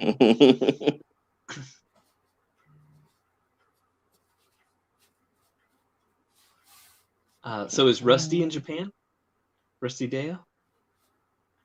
Yes, I don't know if he's Japanese or just like moved there. Just Japanesey? Yeah, just Japanesey. Because yeah, he said that. Oh my God, where was it? Living here the last 30 years has sheltered me from the mental illness overseas. Makes it sound like he was from over here and moved there. Oh, he's just popped up. Yes, I'm an Aussie. Yes, I'm but an. I live here. There you go. Look at that. I feel So like what by is it law, about if your us- name Rusty, you have to have red hair. Am I wrong on this? Maybe that's why he lives overseas. Doesn't want your crazy American hair laws. I bet you gingers are slaying over there. No, they're probably considered demons or something. Labor camps are full of redheads. No like, one's yeah. talking about it. He's like, yeah, I'm a ginger and I'm constantly on the run. He's like, I'm in a work camp right now. I'm supposed to be a bot, but I've snuck in to have some fun here. They have work camps where you get on and populate YouTube streams. They're living bots. It's not a phone farm. It's like a farm of people with individual phones. They're just like, what am I supposed to tweet about today? It's honestly not that bad. They keep calling me an Oni. I think it's some kind of demon. I don't know. Yeah, the picture is either it looks like a prison there or just Americans hanging out all on their phones. Jobu Griswold for Rusty. Nope, not a ginger.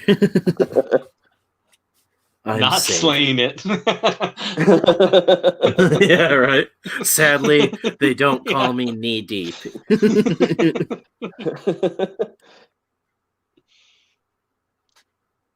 The sushi has dried up. Ayo. Or in Rusty's case, Deo. Oh. So what's with us and the Aussies? The Aussies seem to we get along Fucking well. love us, and I dig it. Yeah, we're killing it with the Aussie crowd.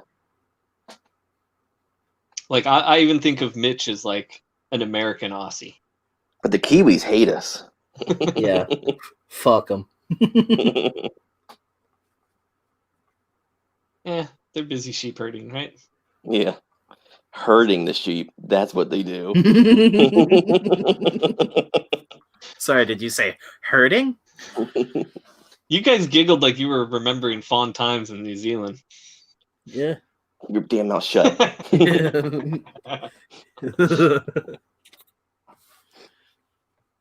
What happens in New Zealand with sheep stays in New Zealand with the sheep. That's why you kill them after. So they can't tell anybody. Mitch, he's like, why the hell am I an American Aussie? I mean that in the best possible way, in that you have rad stories like the Aussies, and you always say super cool shit. So take it as a super compliment. He's like, I am a patriot. And you're always playing that didgeridoo, so you know. Wow, wow, yeah. Why am I an American Aussie? Wow, wow, wow. That'd be insane. I don't get it, guys. I don't see it.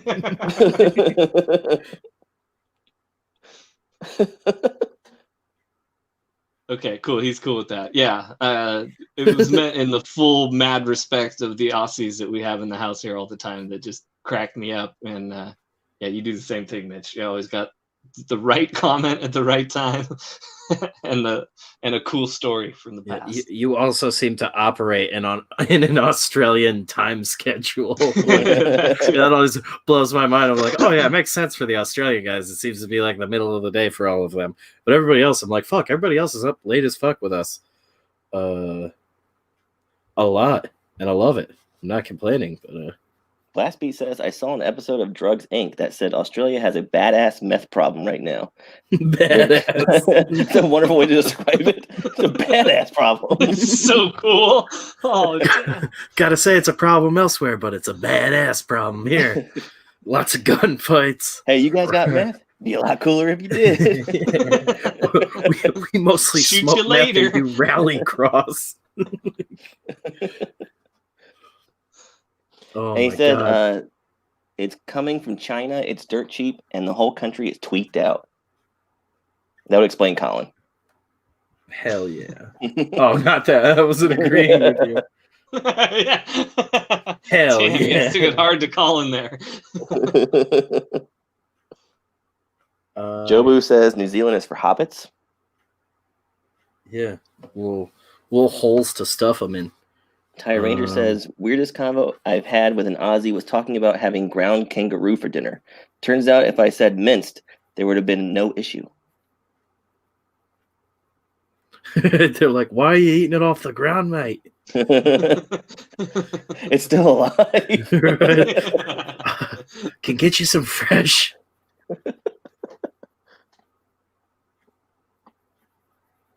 So Mitch's thing here about the Aussie Royal Commandos are who I got my beer from in Afghanistan. That's cool. See, and again, Mitch doesn't realize he didn't tell a story there. He just hinted at really cool stories. Yeah, like that one. And also, I watched the thing on the Royal Commandos. By the way, I used to fuck shit up. Yeah, exactly. Back when I was fucking shit up, these other guys that fuck shit up crazy. Because anything I've seen about the Aussie Royal Commandos was meant to degrade them, and then it shows video, and you're like, oh, so they're just badass. They're just super bad. Mutant Padrino. I don't know how easy those are to see, but little Padrino. And that guy. Randy says, yep. Rusty Venture from the Venture Brothers, aka Dr. Venture, has red hair. Knee deep in ass. All adding up. Okay. Colin says we don't get our meth from China. We make it at home. None of that corporate manufactured factory meth. Dude, that's straight up indie style. Just like comics. Blastby says our meth comes from Mexico. Border security is a joke. But the best coke comes from Mexico, so it makes sense that the best meth comes from Mexico. Yeah, they gotta step their game up. But the worst weed comes from Mexico. Yeah, but you get shitloads of it. Yeah, I used to work with a dude that grew up in Acapulco, and he would talk about like literally Acapulco gold would glow on the mountainsides, like and in blowing in the wind, and you could see it from the shore, and it would look like gold just up in the mountain. You could see the Acapulco gold from the mountainside. Did you smoke that ruin on the mountainside? Ryan's just like, fuck you guys.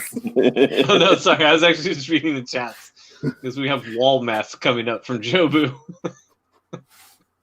Wall meth?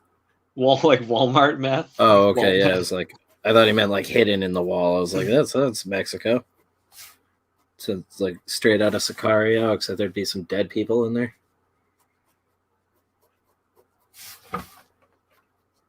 Blast Beat says no weed comes from Mexico anymore.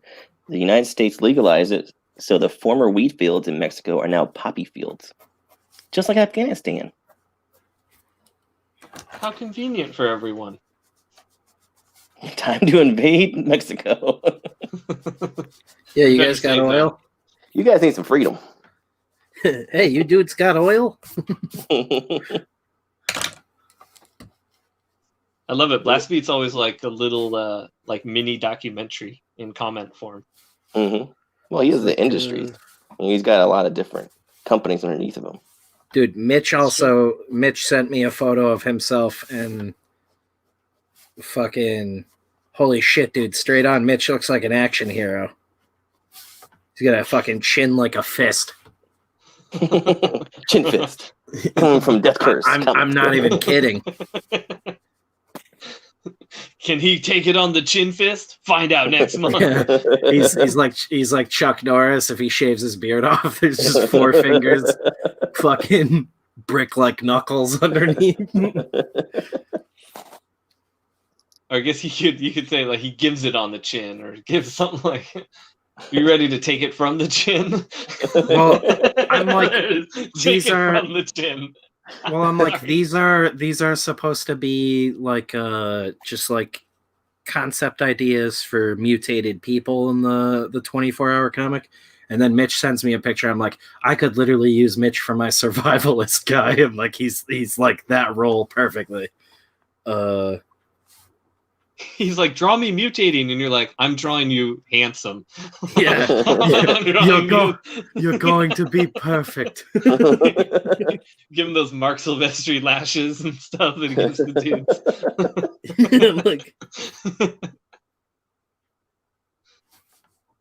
I'm like, I could just make Mitch the guy killing this giant monster now, because that makes my job a whole lot easier. Haha, Mitch, you've been stolen. Mitch undoes his own wrench somehow to bail. He's like, screw you, Spencer.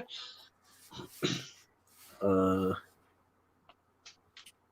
I'm like, the only difference was like, I was like, I'm gonna give him long hair like he's been out here a long time, and Mitch has like buzzed hair, but I'm like, still works. Simonon says oil's almost empty and we are evading or retaking California one immigrant at a time. Ask Ryan. That's right, baby. It's Azatlan here. Don't get me excited. I get girthy when I'm excited. Mitch, are you all right with me sharing the picture really quick? Yeah, dude. Mitch looks like if he headbutted you, your skull would cave in. Like, it's an intimidating looking dude.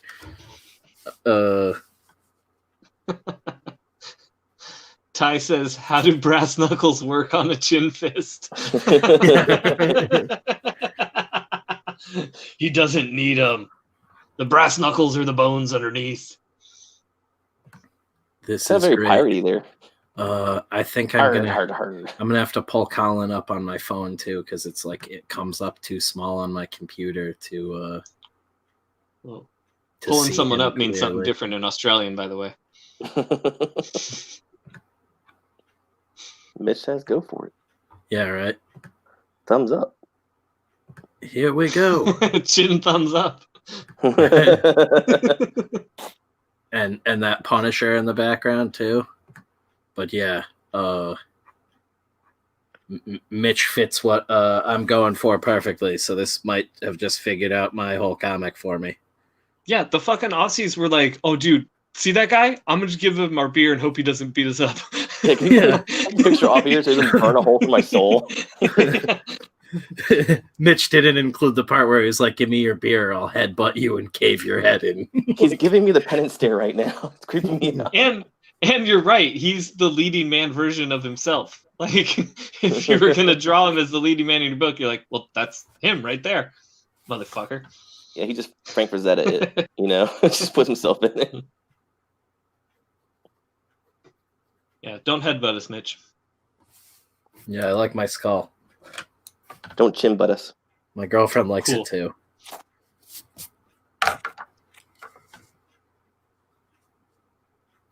And now Spencer's just gonna leave that up the rest of the episode, forget, and like everyone's just gonna be stared down by Mitch. The whole chat leaves because they're being stared down. Perfect. Yeah, right. Now I'm gonna intimidate the What's shit that guy's out of all problem? you with Mitch's photo. We should have Mitch staring contest with that picture. It's like, can you outstare the picture of Mitch? You go to the bathroom and he's in the mirror. Oh God! I didn't even say his name 3 times. I'm always here, bitch.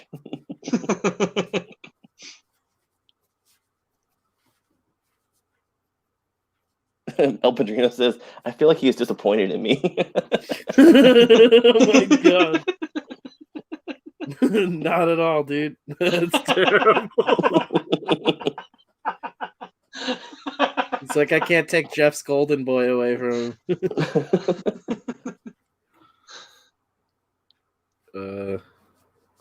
Oh, Colin says he sent another one. It's a closer shot of his head. Okay, cool. It's just his head, the top of it. Like, goddamn you, Colin. The first one's from 40 feet away. The second one's an inch away. The satellite view. How'd you even get that? Cool thing too is I can do sort of like the Bisley thing with beards and stuff to save time in the actual comic. I can like basically just ink it all black and then paint over it. El Padrino says, "I meant Mitch, bro." That's funny too, but it was funnier when you thought Spencer was disappointed in you from earlier. Just for looking like that singer. He's like, oh. That was so funny.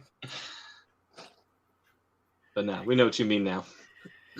God damn, this is the best community on the internet.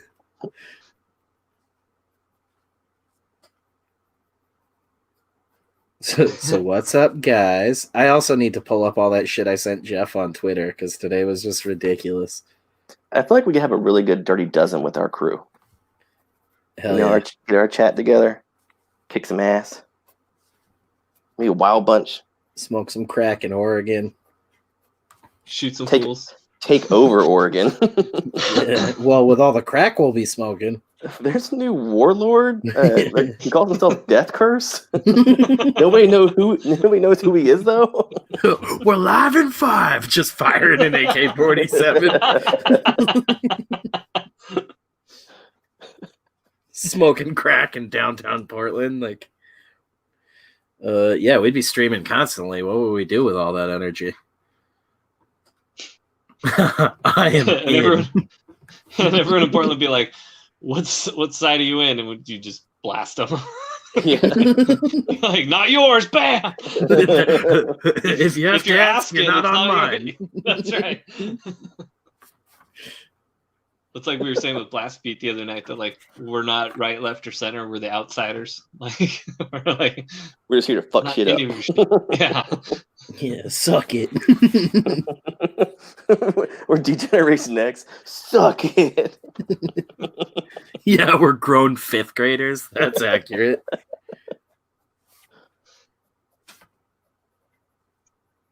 We're just big enough to handle those guns. Oh yeah, child soldiers. Well, because you're gonna have your sweatshop going, and you're gonna need someone to protect it. Yeah. Jobu says, drop steaks in Oregon. They will collapse. Too much protein. That's like the weapon is called drop steaks. Like, load up the drop steaks. Just mist everybody with pig blood till they cry and go home.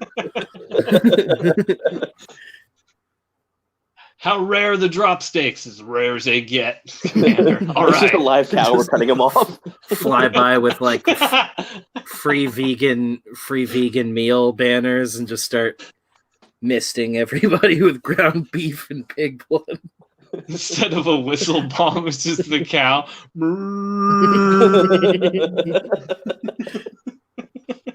Meat's back on the menu, boys. The American soldiers would be writing stuff on the side like they do with bombs. Like, where's the beef? It's right here.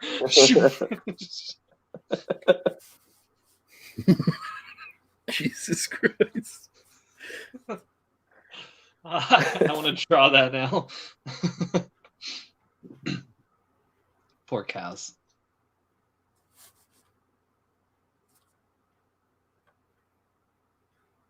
I'm going to refresh my beverage. I'm going to let Jeff handle the chat. I'm just gonna make Mitch my resident Doom guy for my my comics, so I don't have to do any work. Perfect. Tyrandier says, man, I wonder what Portlandia would do with the coke and shrooms legal. Oh my goodness. A lot of coke and shrooms, probably. Armison's a pretty wild guy from what I've heard. Like, gave a bunch of women STDs and shit. Oh, really? Oh, yeah, he's wild. I know he's like a real metalhead in real life. Like, you would think he's like a little indie guy, but apparently he's a big metalhead. He's wicked into just music in general. I think like both his parents were musicians. Both his parents shared STDs with people without them knowing too. And that STD was Fred Armisen.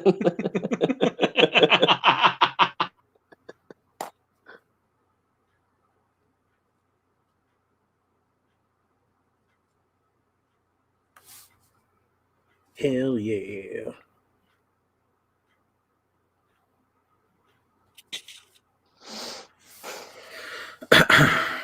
I'm completely cool with that. Just give me an ash can if you end up making a few. Hell yeah, dude. Just be like, this has nothing to do with you.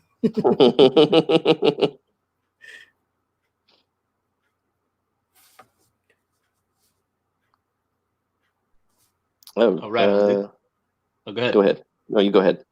I was just jumping back a minute. I like Peter Ingstrom's comment because it's either about us or the chat, most likely the chat. But he said if he laughs any harder, he's going to wake up the missus. For sure. Been there, done that.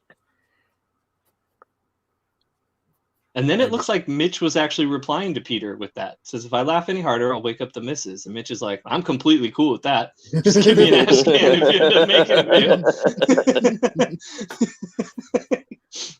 Fuck her. Mitch is like, yeah, I don't give a fuck about her. Just give me a comic. Get yourself a fan base that doesn't give a shit. Peter Engstrom says he had Danzig on. Yes, he did. And Danzig brought them to the beach. He's like, sometimes you have to look like a douche to have fun. That was a good one. That was a good episode. That's a good line. It's a true line. Danzig's that's just Danzig doing damage control late in his career. Yeah, I think he got mellowed out after he got knocked out very famously. Yeah, that was sad. Oh, it's awful. That was sad. Now I want to knock him out if I ever meet him, so I can be that guy in your eyes too.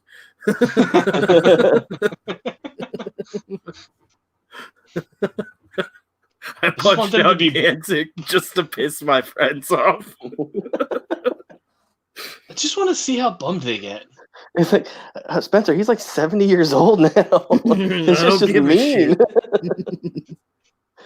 And he's like 2 feet shorter than Spencer. Yeah. That's what happened in the But we last know fight, how too, Spencer feels about short people. Just beating up on baby Danzig. He's like Baby baby Grandpa Yoda. Danzig? He's baby Yoda, basically. I know you're like 70, but you're so tiny. Baby Yoda is Danzig. His name is Danzig. Spencer's going back in the time machine, and they're like, "Are you going to kill baby Hitler?" And he's like, "No, baby Danzig." Yeah, I need to get that clip now. I need to get that Mandalorian clip. Whoa, Spencer's trying to kill me. The first time they reveal Baby Yoda, it's just got Danzig's head. Mother! No, I'm not your mom. Gina Carano, let me feed on your breast.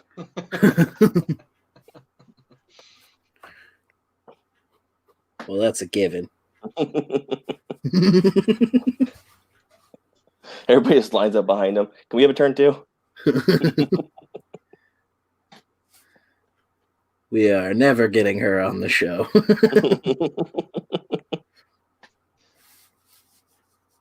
Blasby says, no, he did not. Danzig threw an epic hissy fit at the 2011 Fun Fest in Austin. He headlined Friday, but only played 30 minutes because the promoters didn't bring him French onion soup. Yeah, I've heard that story. What a bitch. Well, I totally agree. French onion soup is totally... Sorry, I can't even... Yeah, that's a bitch. I was going to play the advocate on that one. I'm like, I can't. I started to laugh. It's so funny. That's soup for bitches.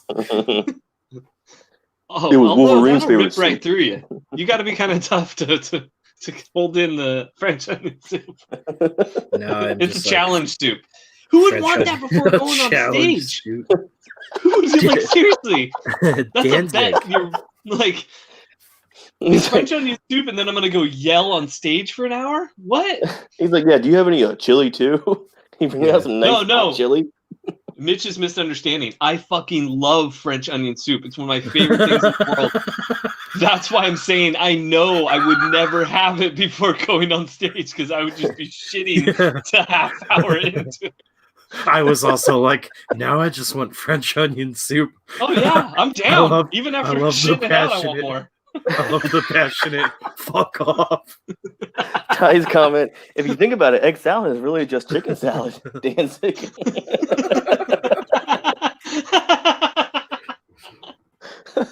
Holy shit.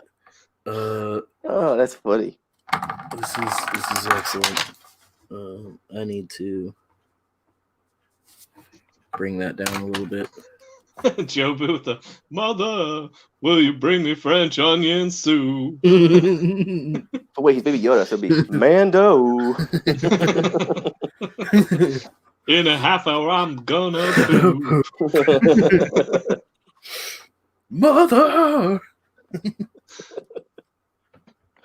And you know what? He's still always going to be one of my favorite musicians. Oh, hell yeah. Absolutely. Like he could be humiliated so bad. I'm like, Danzig. And I'm still always going to make fun of you guys for it. It's okay, though. No, he's one of those I can't... Music. No, but like, I hate like celebrity worship. Like, I don't like love any celebrity or anything like that. But there's something about that guy. I'm like, you're so cool, Danzig. And someone's like, look at how much of a dork he is. I'm like, nah, he's still cool.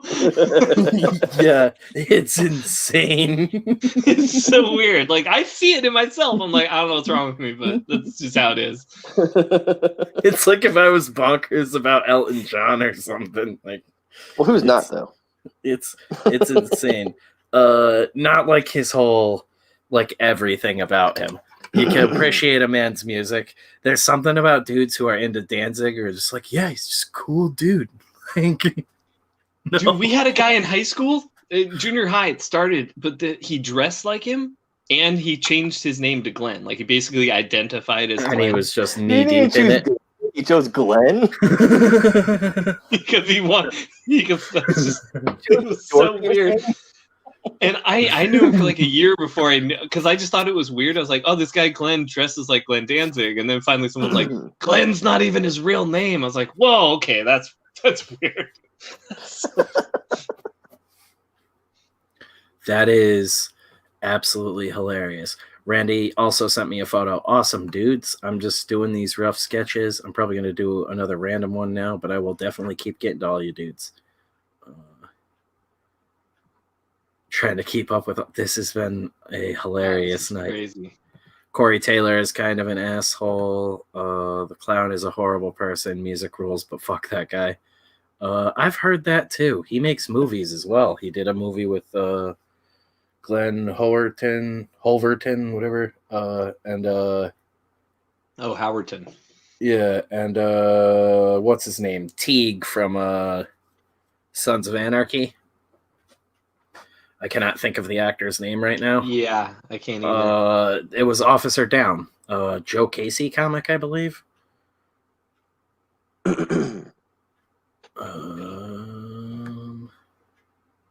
Yeah, it's a comic book movie. It's ridiculous. I think it's still on Netflix. Kim Coates. Kim Coates is the actor, yes. He's great. The comic is Joe Casey and Chris Burnham. And the comic is like absolutely ridiculous.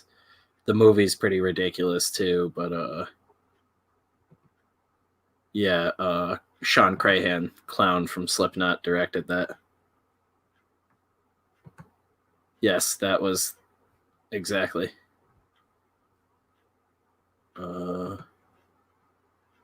Crazy shit. I heard a story from my wife's friend's husband that he saw Danzig doodling on paper in a restaurant. He kept staring at Glenn. Finally walked over to say hi, and Glenn gave him the sketch he drew. That's cool. Said, brother! I said, stop staring at me, fang. Yeah. You want to go fuck in the bathroom? Jeff's like, yes. Maybe once. That's your hall pass? Well, at least cross swords. Jeff's wife was like, all right, you get one. He's like, Glenn. I mean, Glenn, duh. Glenn, duh. Glenn does zig.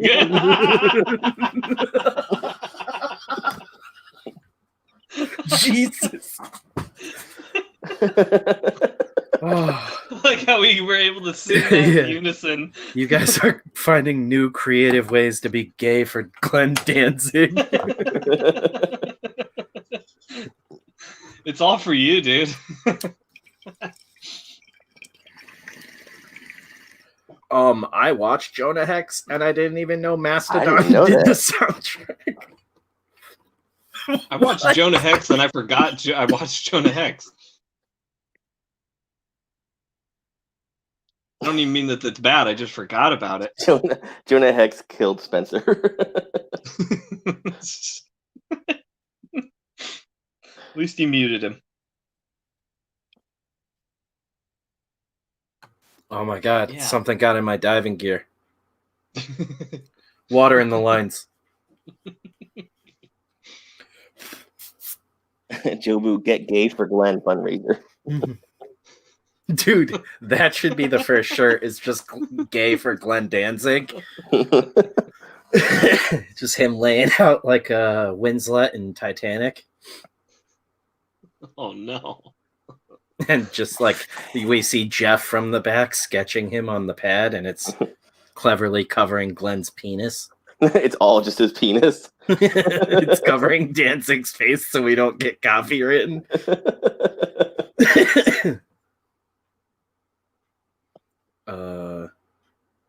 Hell His yeah. dick has mutton chops.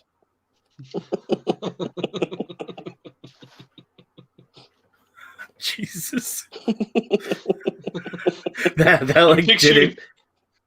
I'm picturing it being performative, like the way it whips its head back and forth when he sings. Yeah, that didn't register with me at first, and then it sank in, and I just about threw up on myself. Oh wow, it was Mastodon, Opeth, and Ghost. That show was awesome. Sorry, I'm like getting caught up in chat. That's a really good show. Oh yeah, dude, we should pull up the. That's $1,000 ticket just for Ghost. Fucking Mitch shredding today too, because Evidently, that man just does fucking everything. So much shit to show on Twitter.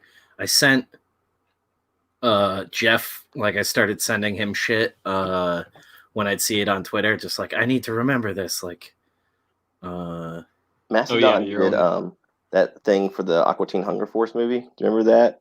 It's like the Let's Go to the Movies guys. Oh, like, yeah. Don't talk, watch. Don't talk, I forgot watch. about that. Yeah, That was great. that was a fun era. Danzig was on there too. Somebody else mentioned it. I think maybe Peter Engstrom mentioned it. Him Or Jobu. Somebody mentioned it. on Aqua Teen. Jobu mentioned it. Yeah, Danzig was on Aqua Teen. Like maybe like first couple seasons he popped up. Zach Wilde was on there too at one point.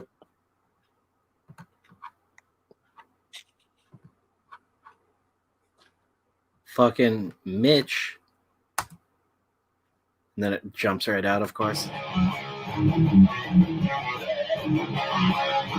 This is our man Mitch. Yeah. Mm-hmm.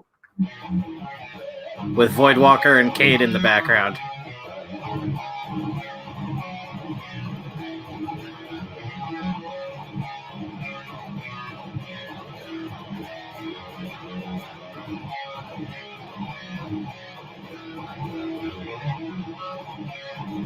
Dude, I love our new format for this show.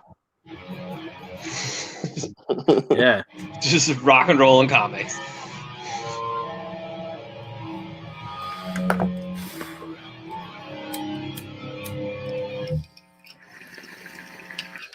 Dude, hell yeah. Right, dude? That was fucking kick-ass. I figured we'd lead with that. So I don't like dox anybody. I don't know what my fucking my messages look like. We'll just dox Jeff. No. Yeah. No. He lives. Jeff's address is he's right outside El Padrino's house, right? What the shit? Right? I sent Jeff this earlier. Today's Beeple post. If you guys follow Beeple. Oh, I know who he is. That's his like 1 hour pieces that he does. Yeah, at the end of the day. He did Homerlander. Oh my god, that's good. Yeah. That's really funny too. That was like the last thing I sent Jeff, but there's a bunch of other ridiculous things. Skin tight suit. So right. The rainbow this shit. Oh, it just starts playing the audio randomly.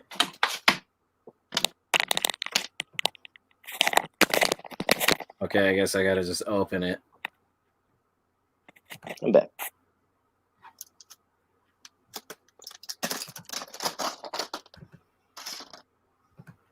Oh yeah, we probably can't play that with Dio.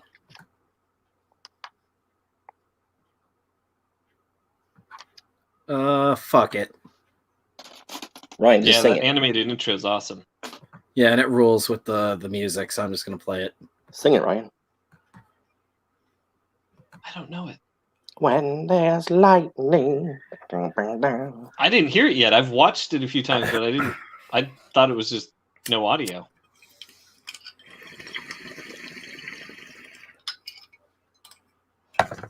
Yeah, everybody copying me, my animation. I was the first one to ever do it.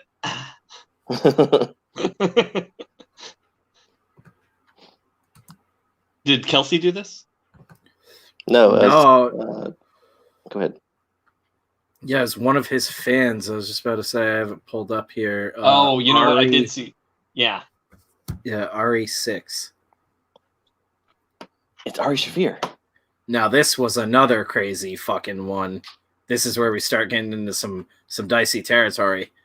Mike Mignola posted this, I guess, for no particular reason. It was on Facebook, obviously. The Hulk fighting a bear by the great Tony Salmons. Now, I clicked on this because we've been talking about that Batman fighting a grizzly bear story.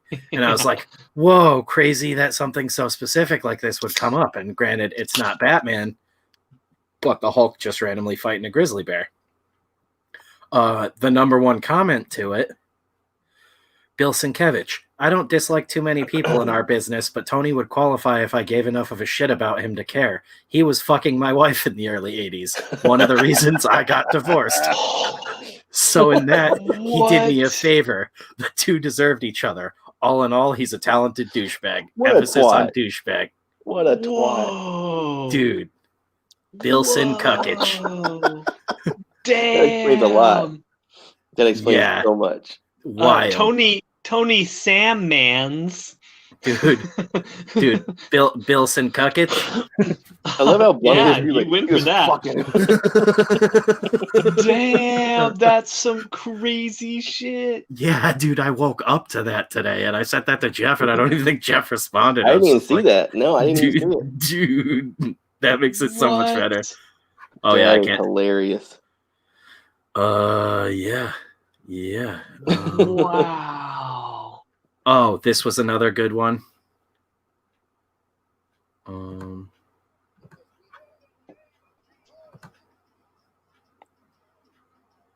I remember these guys. These are the praying the COVID away guys, huh? Yeah, but this dude did a guitar riff to it. Yeah, what, 700 Club? Not the 420 Club, I know that. That'll be here Sunday morning on Death Curse. The 420 Club. Can't hear it. I mean, it looks cool. Oh, you can't hear it? Nope. No. I mean, I felt it. I felt the Lord. Oh my God. I'm just like, hell yeah, this rips. Hang on. That's hilarious. Well, it rips. Because we have... In the name of Jesus. Oh, thank you. You hear it now? Yes. Standing in the office. I execute judgment on you. Yes. That's so rad. On you, Satan. You destroyer. You killer. You get out. You would break your power. You This is awesome. Dude, it kicks ass.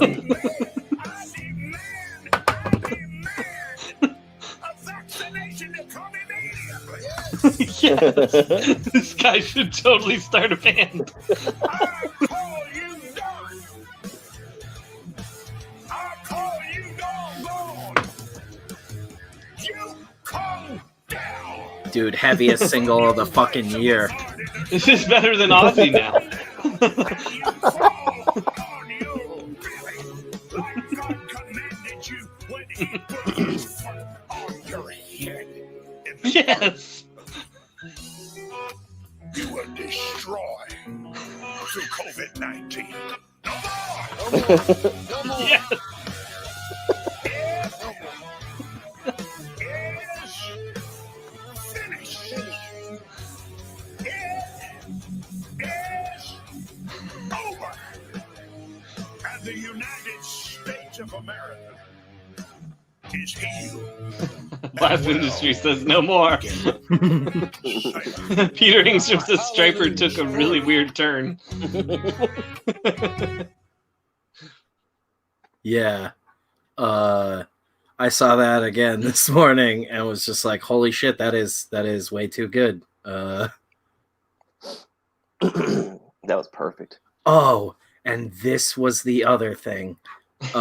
This was the last bit of Jesus, all sorts. Oh yeah, the weird Kazakhstani bodybuilder who married a sex doll. I said, What?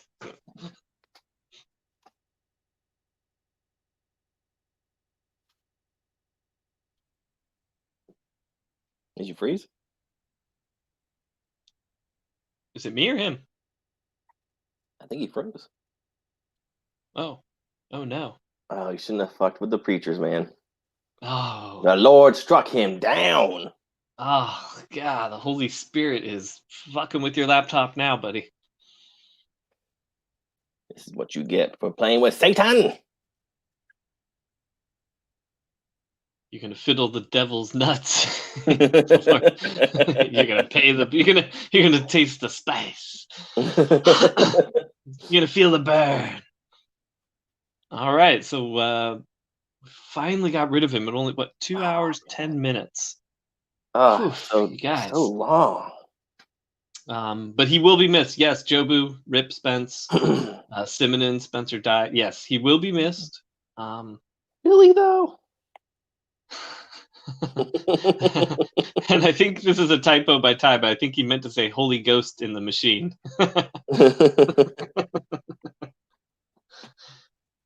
And Spencer's laughing from beyond. Ha ha ha ha ha. Damn it. He's haunting our chat. Yeah, that's right. The ghost of Spencer lives on in the chat. What do you think? Is he... damn it. Oh, I'm doing my job. Oh, wait, is he back? My Nicolas Cage. Oh. That's what I'm gonna go get a drink. Oh. I'm gonna go get a drink, but wait, I'm gonna say it 30 times for the next 30 minutes and not actually go get a drink. I go pee on some bushes. Oh. I'm gonna tell everyone when Beth's in the bathroom. Oh. Let me put my microphone closer so you can hear her poop it.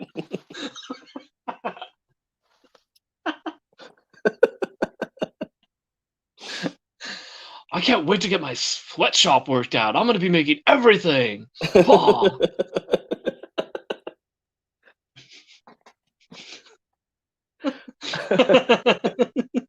Xi Jinping? Yes, keep sending me those children. Oh god. So he popped in here. He says, "I need to make sure you know I'm getting a drink." The holy power destroyed the modem, says Razmaz. Simon says he'll come back as Nick Cage.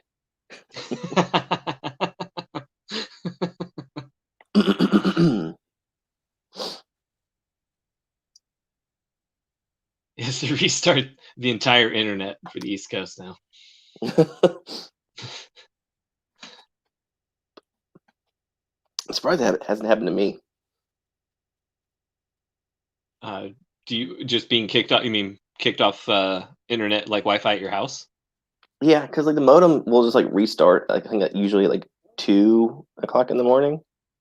But I might be doing it later now. I don't know. Because like, I would watch like Amazon at 2 in the morning, and it's like the whole thing would go down. I'm like, what the fuck?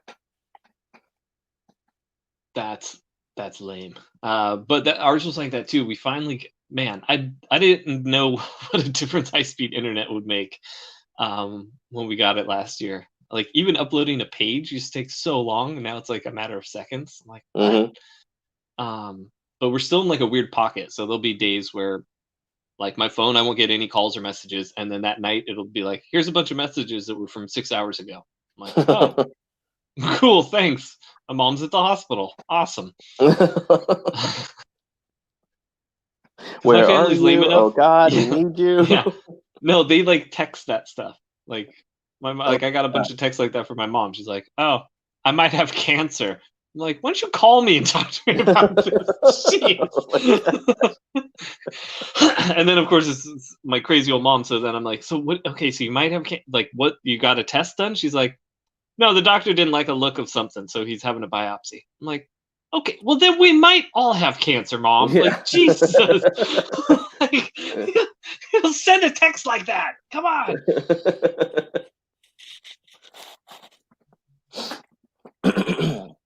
Randy says, I can't remember exactly what it's called, but they can call Church Street Fighter 2. You guys check it out. They called Church Street Fighter 2. You guys should check it out. What does that mean? I don't know. I'm not understanding. I'm trying to decipher it. Damn it. It's one of those things. Randy's way smarter than me, and he knows a lot more things. So, like, he'll hit me up, and I have to, like, look up some of the words sometimes. I'm like, damn it. Okay, hold on. What is street? What is this guys you speak of?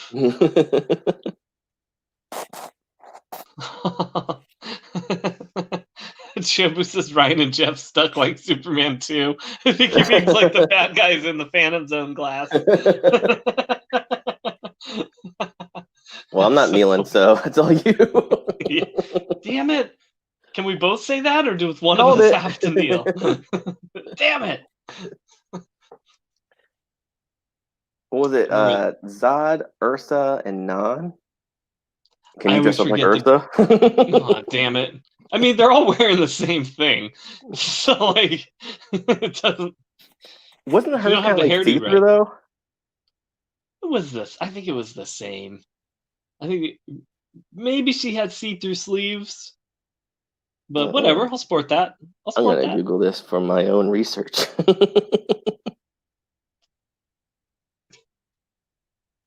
If Spencer were here, he could show it to everybody.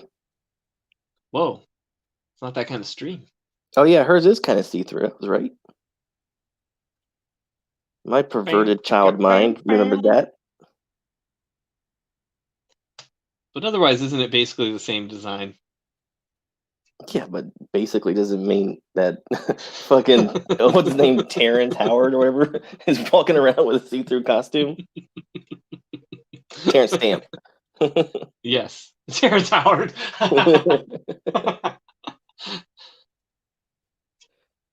They kicked me off Iron Man, but now I'm gonna be Zod. We're getting some Ursa's is hot from the crowd. Oh yeah, goes without saying. I think they're talking about me dressed as Ursa. Oh, well, that goes without saying. Which, yes, goes with that. Yeah, exactly. Peter said Ursa absolutely would. Yeah, she was one of those ones like, yeah, early on. Obviously you're not thinking sexual stuff, but even as a little kid, I was just like, okay. Like if I saw a lady that looked like her, I was like, hey, you look like Ursa. And they'd be like, hey, you're 5. Why are you talking to me? Like, hey, just thought I'd try.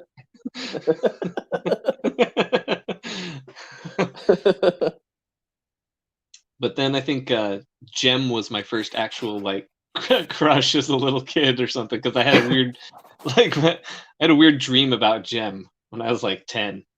So that was weird. I don't think we need to get into details about that. No, I think we do. Sit down.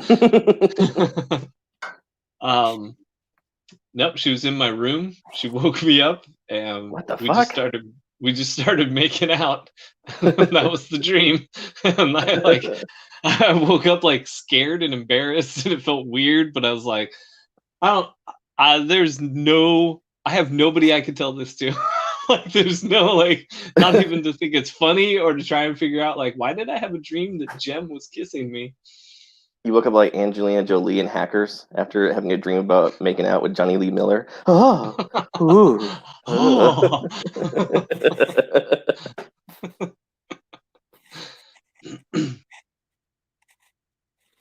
I don't know who I like. 'Cause I like all kinds of girls when I was growing up. Like every movie, like Adventures in Babysitting. I loved. Was it Christy Swanson that was in that? Ali Sheedy. Ali Sheedy? Wait, no. Not Christy Swanson. Christy Swanson was. She was only Buffy.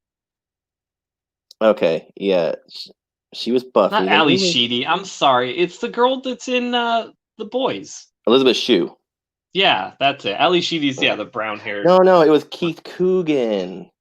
Oh, that's who I was so turned on by. No, she was awesome at Adventures in Babysitting. Plus, it had the Thor thing. Fucking which really... finally. They had what? Sorry. Oh, he's just excited. We're finally talking about Adventures in Babysitting it. Yes. This time of night on this channel. And we can't figure out if it's Elizabeth Shue, Ali Sheedy, or Bill Murray that played it. Bill Murray.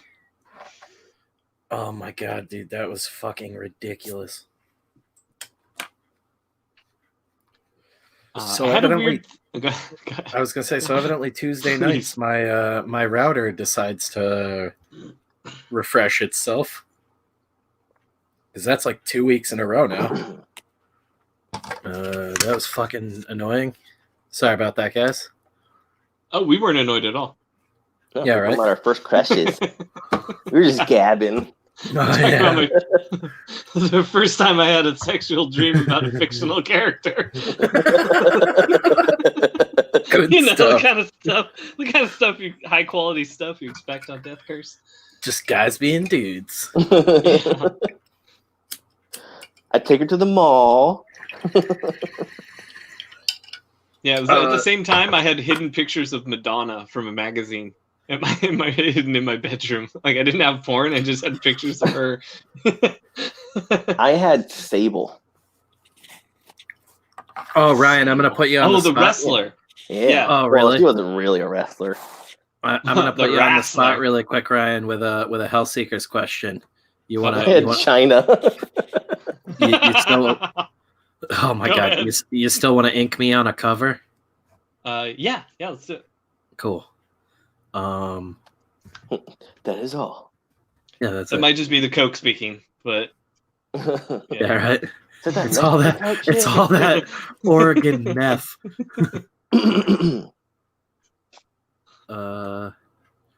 Yeah. This is pretty much our whole brand right here. Peter says, the first crush I had was in first grade. She was a redhead named Pam who was in third grade. I got beat up for getting a book back some kid took from her. She even acknowledged me afterwards. that's awesome. She never even acknowledged me. Oh, she never jeez. even. Oh, Yeah, totally I thought misread you said yeah. You missed the never. So that. I went for the wow. hopeful ending. Yeah, I know. It's still awesome though. Like, I mean, it sucks, but it's a funnier story. Guys being dudes.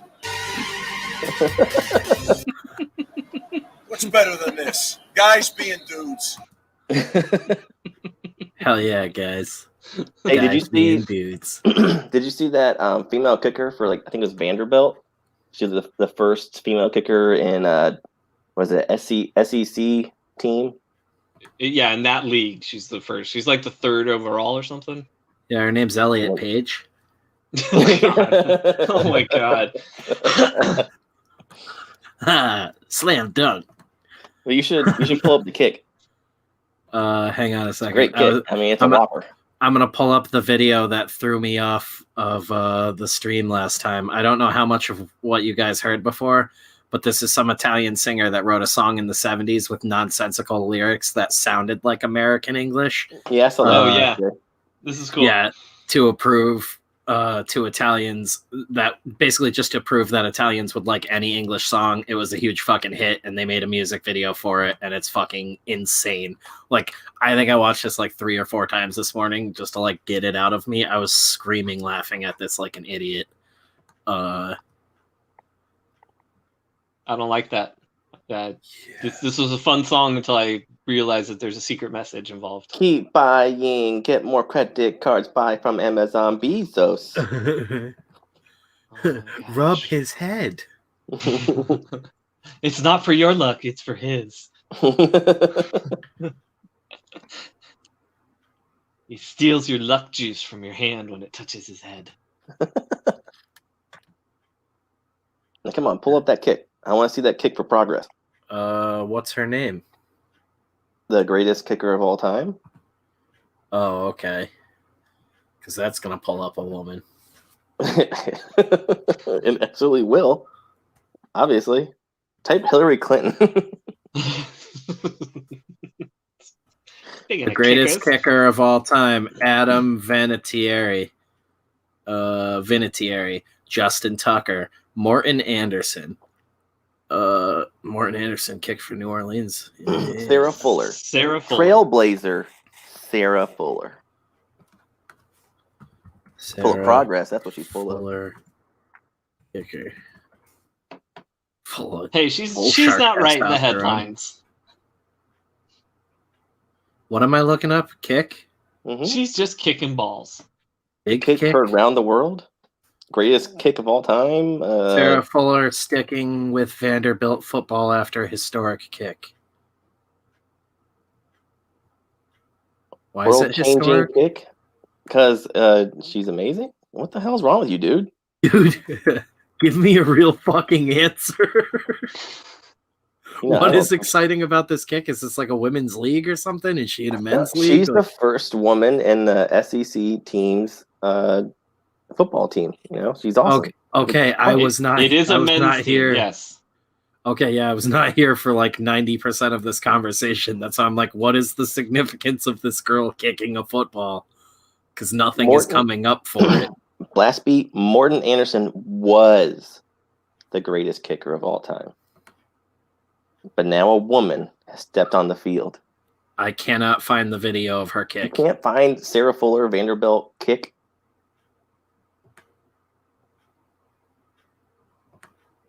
Jesus Men's fuck. league.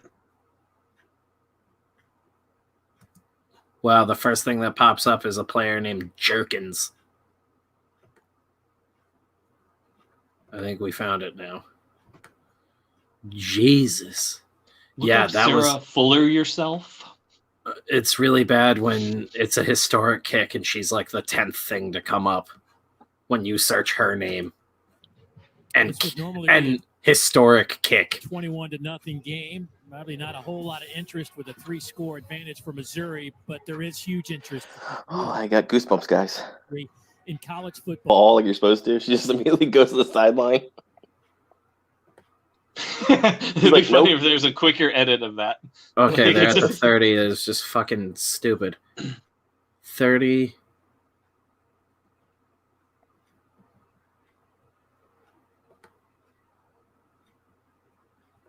Where do they I feel like if she was a comic creator doing something, 30 to the 35. Wow. She'd be out there yelling about it. She'd be the one yelling, "I'm making history! Yeah. I'm great!" She walked over the flag. She kicked it 35 yards. That's fucking bonkers. And it almost went out of bounds. Someone just kneed it down because it was basically a fucking onside kick and they were about to get their shit leveled. That's insane. What if it had been like D in It's Always Sunny, where the second time she kicks the ball, it breaks her foot? Yeah, no, It just shatters. That's like the last thing you want to fucking do receiving a kick if you don't have your team set up for an onside kick already. It's like a good way to just get like a fucking knee to the grill, like right as you're picking up the ball. You can get laid the fuck out like that. That's why they have that fucking intentional downing and shit now. And it's like Ryan said, it's nothing against her. It's the fact that everything around her, this whole apparatus is pushing her as like, this is historic and amazing. Well, and that's an insult to women in general. Like, you look at Ronda Rousey and Gina Carano, like they came in, they made a name on themselves because they were really good fighters. They were good at what they did. And this is just like bare minimum. And no, it feels like a fucking setup from that. Like, do they normally kick from that close? I'm like, why didn't they let this bitch just do a normal kickoff? I think, don't they always kick from like the 40? Am I wrong? I don't know. Am I losing my mind? I didn't think that's how it was in the NFL. I mean, it's college. I don't know. That's what I'm saying. Is college like this? I don't watch much college football. Yeah, and this is the problem when I'm high and we're talking about something that I haven't watched regularly in 15 years. I'm like, I have no idea. Yeah, it's like the NFL kickoff. You're clearing. Is the ball always oblong like that? Yeah. Where's the pig nose? Yeah, that's fucking wonky as fuck.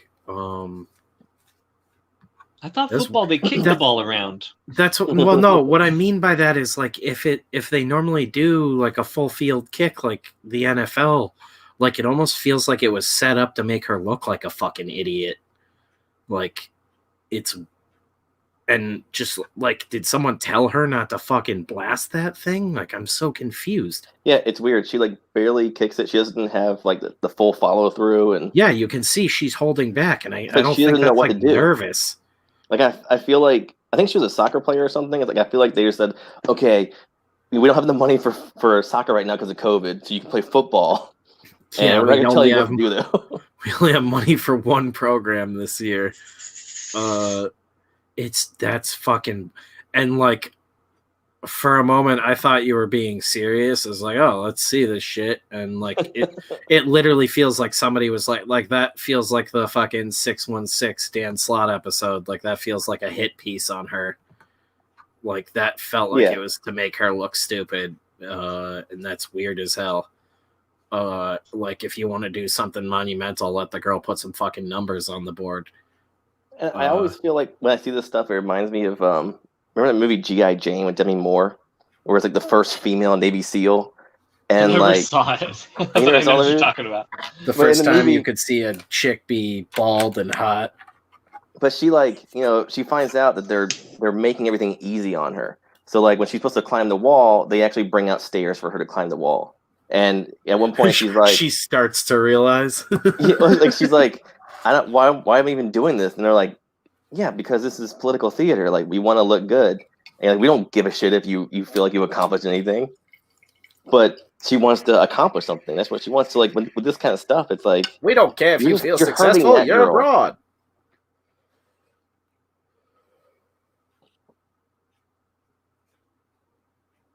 Ty Ranger says, "Oh, gotta make a bad joke. At least she didn't hold the ball. She might have pulled a Lucy to Charlie Brown." Oh my god. Oh, that's right. Yeah, Jobu says she was the SEC Player of the Week. Jeff That's won't the thing. even laugh at my sexist jokes. I didn't even hear it. was reading.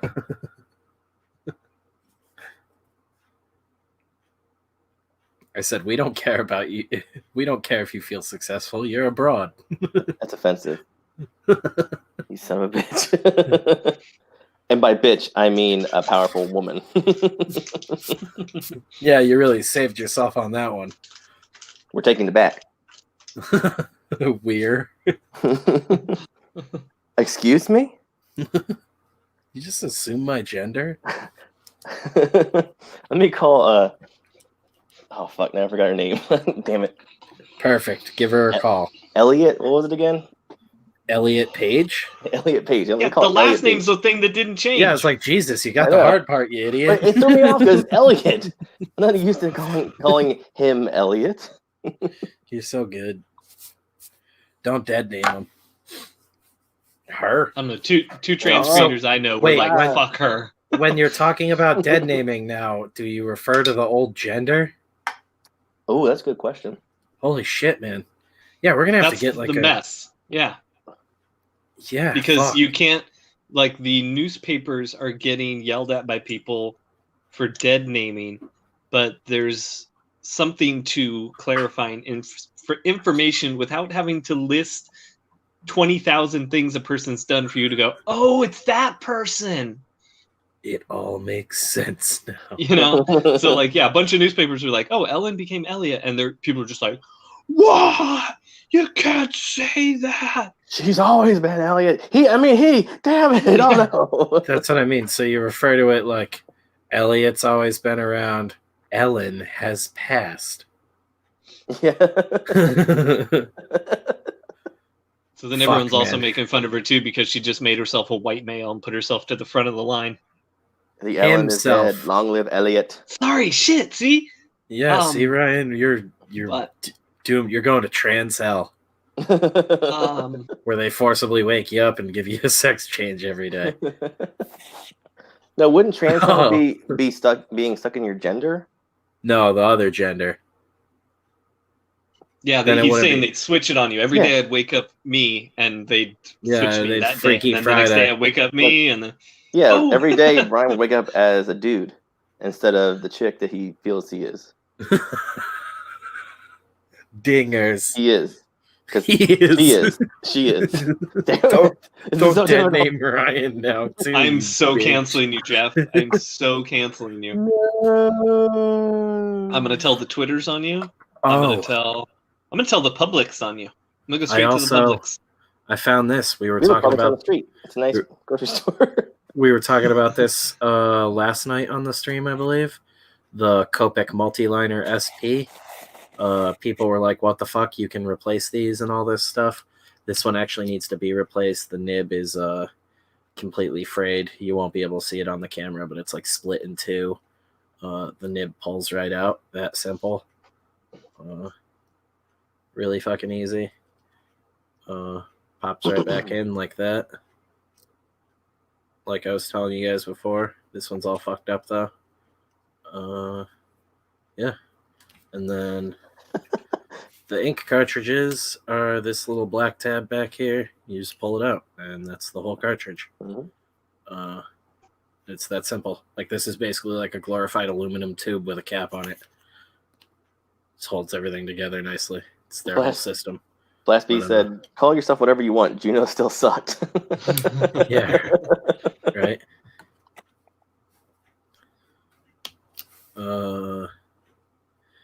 Wonky shit, man. It's been a crazy day. There's a new Crazy, page. insane, crazy. I New say, who's page saying in the page world. 80? Strong. Borf. Barf all over the place, bro. And trying to Seminar think. says you have internalized your privilege. Smell the ink, Rasmus said. Yeah, I gotta order some new Privilege? replacements for those. Yeah, I gotta order some new privilege.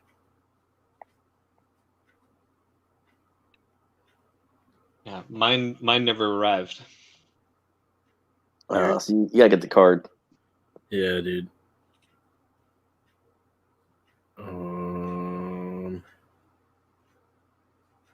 Shit. Privilege. It's everywhere you want to be. Yeah, I'll eventually do a video on like swapping out the nibs and stuff and everything and show you guys how they work. This one's just a what is this one? Peter says Diamond Dallas Page goes by Ellen now. Fuck you. That'd be amazing. He takes Diamond out Cutter. That's so funny. Is it just my cat scratching shit in the background? Yes, it is. What are you doing? Oh, okay, now he's in the Camp I was Rainbow expecting helmet. the cat to reply. What? Fuck you. My scratcher. Did you say he's in the Camp Rainbow head? Yeah, he just climbed into the helmet and just as soon as I turned around, I was like, "What are you doing?" And he jumped out of it and ran out of the He's like, room. you know what I'm doing. Uh-oh. Yeah, he's gonna shit in it. Hope you find it before you put it on. Trapped in there with that smell. That'd be hilarious. Time to do my photo shoot for Camp Rainbow. Oh God! Yeah. Oh, so my cat died today, guys. You're like, oh, what happened? He's like, So you know how I'm doing a slasher film? Wearing my cat like a hat. He's like, oh, I didn't notice you were wearing that. You got your cat on your head.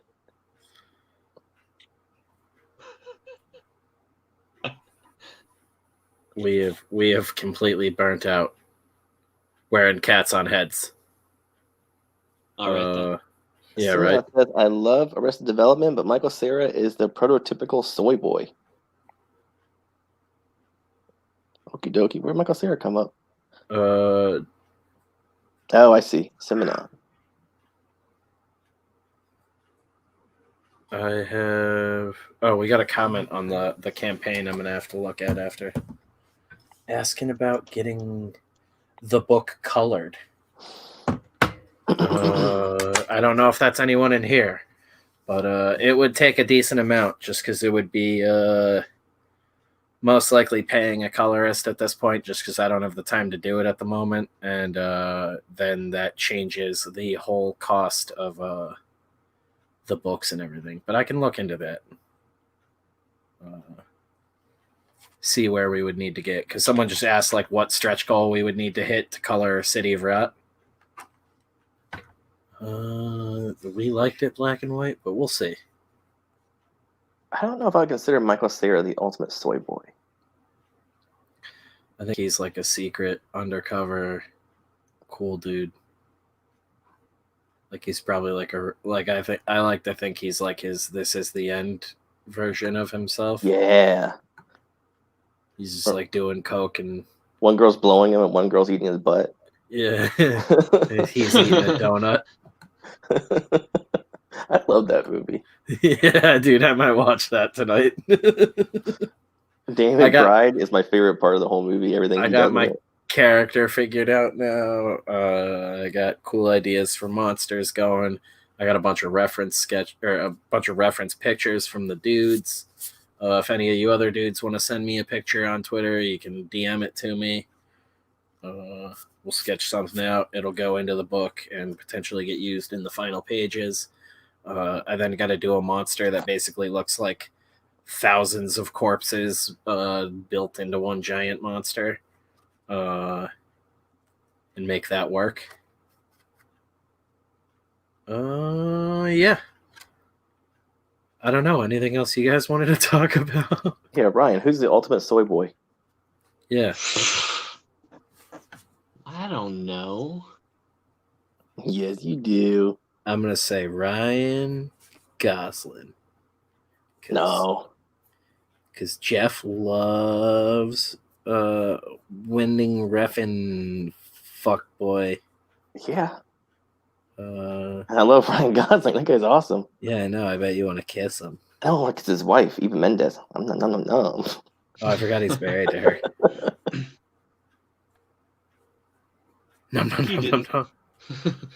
Yeah, right. You just got to do an impersonation of Ryan Gosling. Get him out of the way. I just stare at her for 10 hours. Somehow he dies. That's the impression. I'm sketching again, and I forgot to turn my camera back on. You can send some crayons to that customer. LOL. Tell him it's self-service. I loved Arrested Development, but Michael Cera is the prototypical soy boy. I don't know, man. I'm telling you.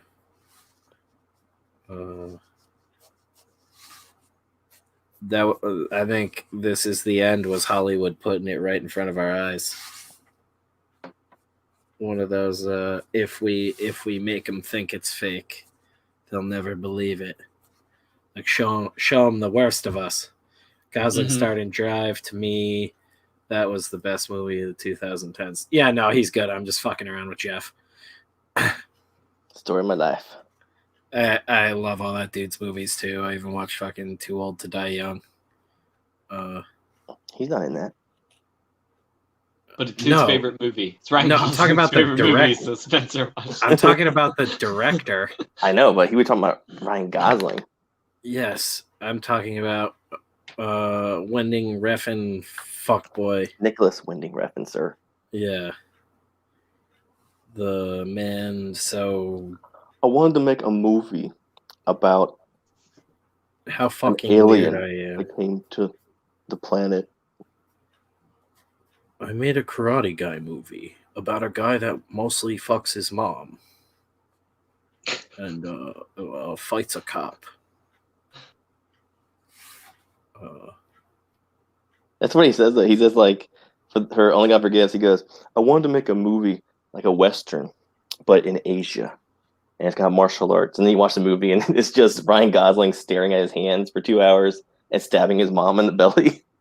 But I fucking love it. Love it, he says. I do. I got the poster. Right over his bed so he can stare Ryan Gosling in the eyes at night. It's the dragon, not Ryan Gosling. Ryan Gosling's dragon. I liked Bronson. Yeah, no, that movie's wild. A little bit more Tom Hardy penis than I needed, but Yeah, I don't think that's true. Right. It's not what you needed, but it is what you wanted. Sometimes you don't know what you want. You needed. It's the things you got.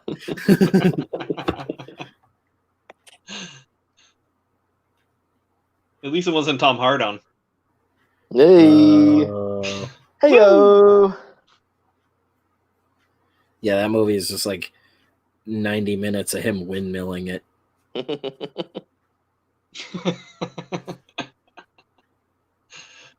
The Foley people are just whoosh, whoosh, Whoosh, whoosh, whoosh, And whoosh, it's whoosh. basically the story of just Picking like up something and what is that? You just see him swinging.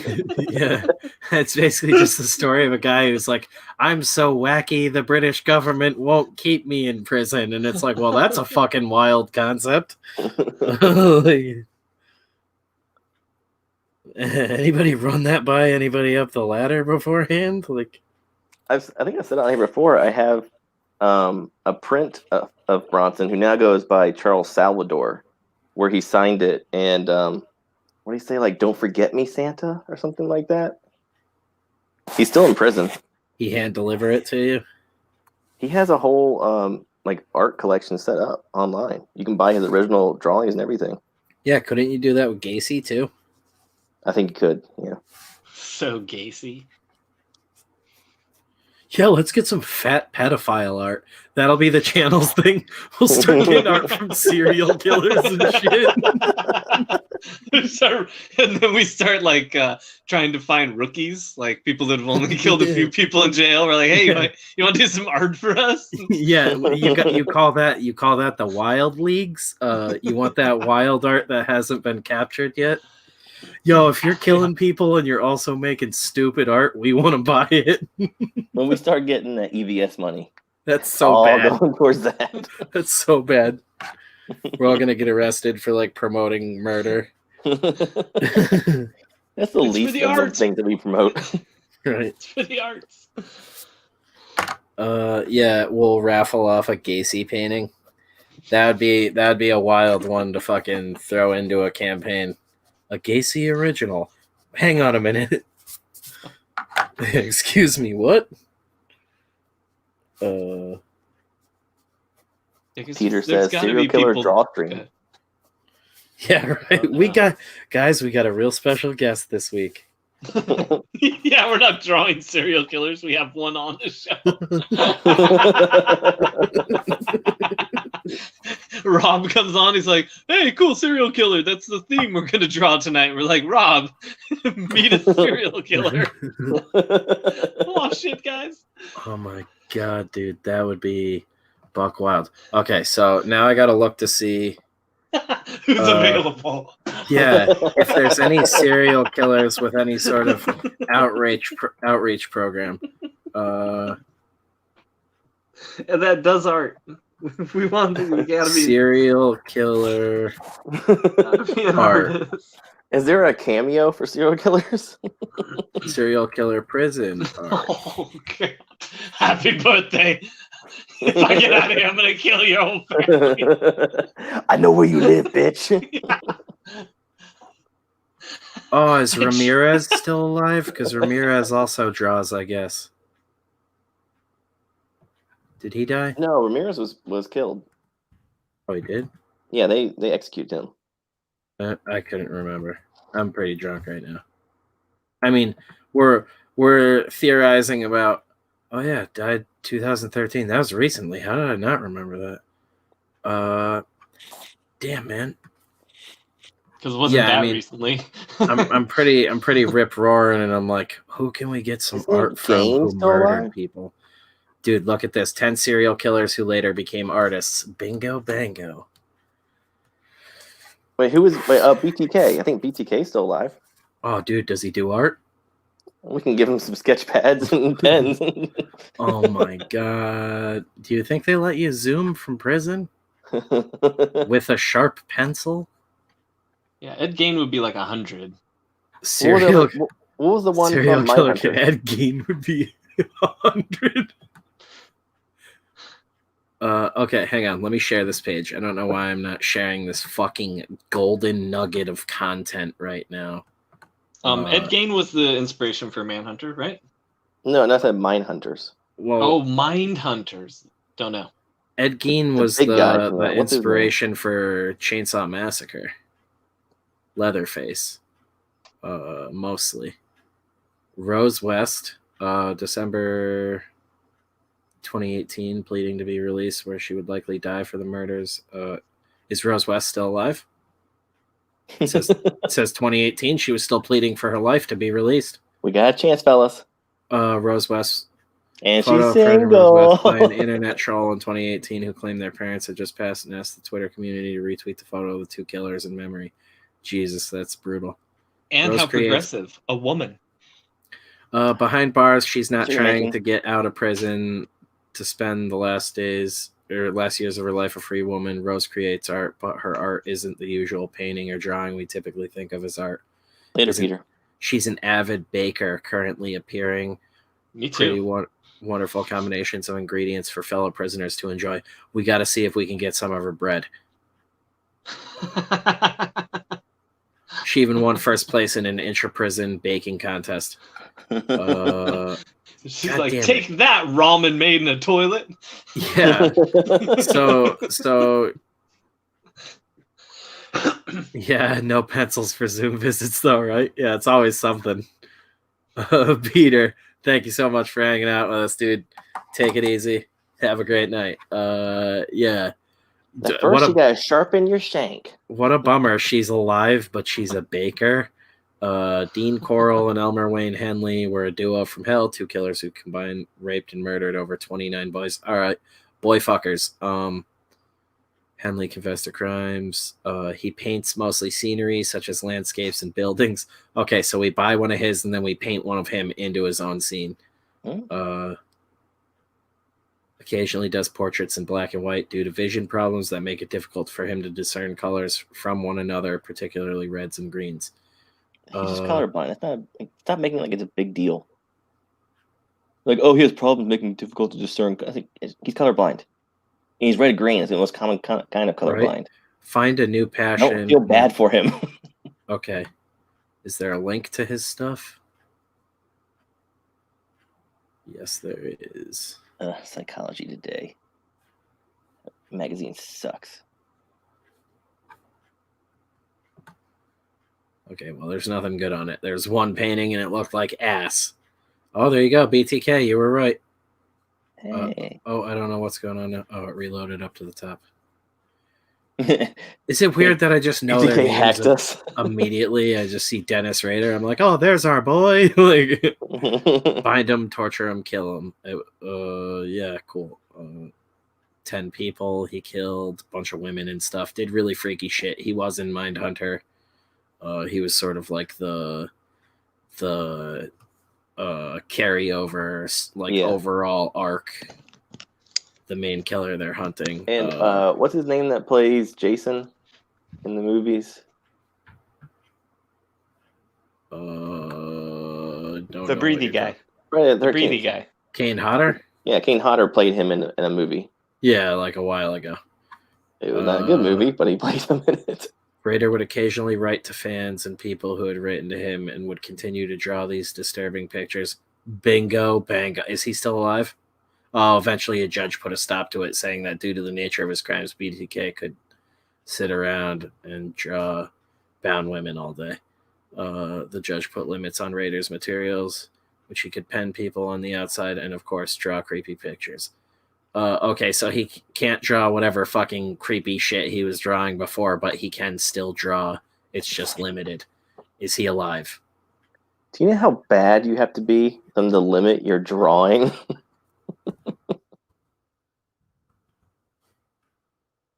He's still alive. He is? Yeah. Maybe he's that bad at drawing. They're just like, oh, He had nothing to do with his crimes. yeah. Just take his pencils away already.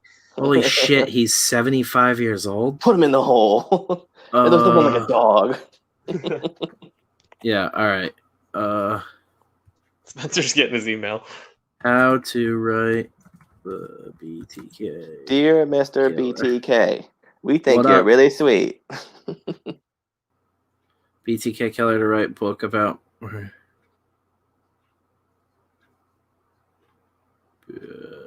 a murderer. Okay, there we go. Oh, there you go. Just gotta find his... Anyone got his address? As far as I've heard, Raiders notorious for not answering. He's got nothing but time. I'm gonna draw something really cool for him. And hopefully he'll send us some art back. I already This got is an more address. exciting than this is more exciting than the possible Blue Chew sponsorship. Yeah. We'll definitely get that boner pill sponsorship after we get some serial killer art. Oh my god. Okay, guys, we got a new product coming from Death Curse. It's a great comic drawn by BTK. That is absolutely bonkers. And the public would only respond with like, "Well, wait, who do you vote for?" Yeah. That's all they really care about. Who do you vote for? Arthur Shawcross. Oh, he hates Trump. He's totally misunderstood. Let him out. The Genesee River killer who killed between 13 and 16 people would end up spending the rest of his life behind bars in New York. Is he still alive? Who is this? The new game is he still alive? Arthur Shawcross. Was it Genesee River Killer? Yes. Nope. Died in 2008. Died the year I graduated high school. Oh, he looks gnarly. Coincidence? I think. Oh, not. yeah. He was interviewed on that show on Netflix. He's the fucking frog-looking dude.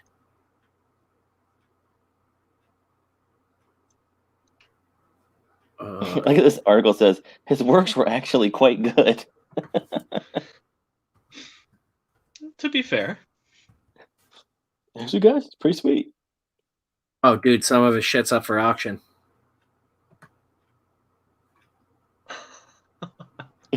It's only $10, but it comes with a lifetime of guilt. Holy shit. How is this this easy? I was like doing this for the meme, and I'm like, I'm on a website right now. Yeah, I'm like on a FBI watch list soon. What the fuck, dude? Scroll down a little bit so we can see that picture. Hang on a second. What was that guy's name? Arthur Shawcross? Shawcross, thank you. Dude, Arthur Shawcross original signed artwork, $265. Oh, it's a steal. 2006, 2 years before he died, and it's a fucking Mickey Mouse. Racist Mickey. Dude. Hey guys. So there's a fucking this Even Mickey's nervous. Oh boy. Yeah. Dude, I got bills to pay too. This is giving me insane ideas. Oh my Don't say that when fucking you're god. It's giving me insane ideas, guys. Are you hearing the voices too, guys? My dog's talking, dude. What's that? Go kill random strangers? Shawcross's stuff kicked dick. Oh, that says Martian Herald. Is that the name of the painting? That's the name of the planet he's from. Richard Ramirez was painting. drawing all sorts of gnarly satanic shit, I guess. Dude, that's gonna be my album cover. Yeah. He's dead now. Night Fokker.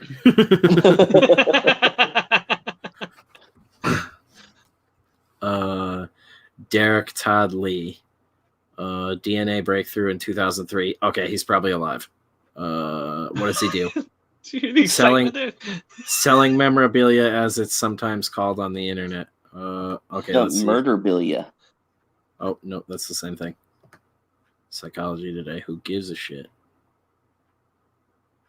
Nobody cares about your brains. Murderabilia, whatever. Okay, what was that guy's name again? Fuck me. Something Todd? Derek Toddley. All right, we're pulling him up too. Derek Toddley. Okay, so this website, Dark Memorabilia, I'll pull that up after. It's literally a whole website where these people have connected with a bunch of different serial killers who do art, and they have verified.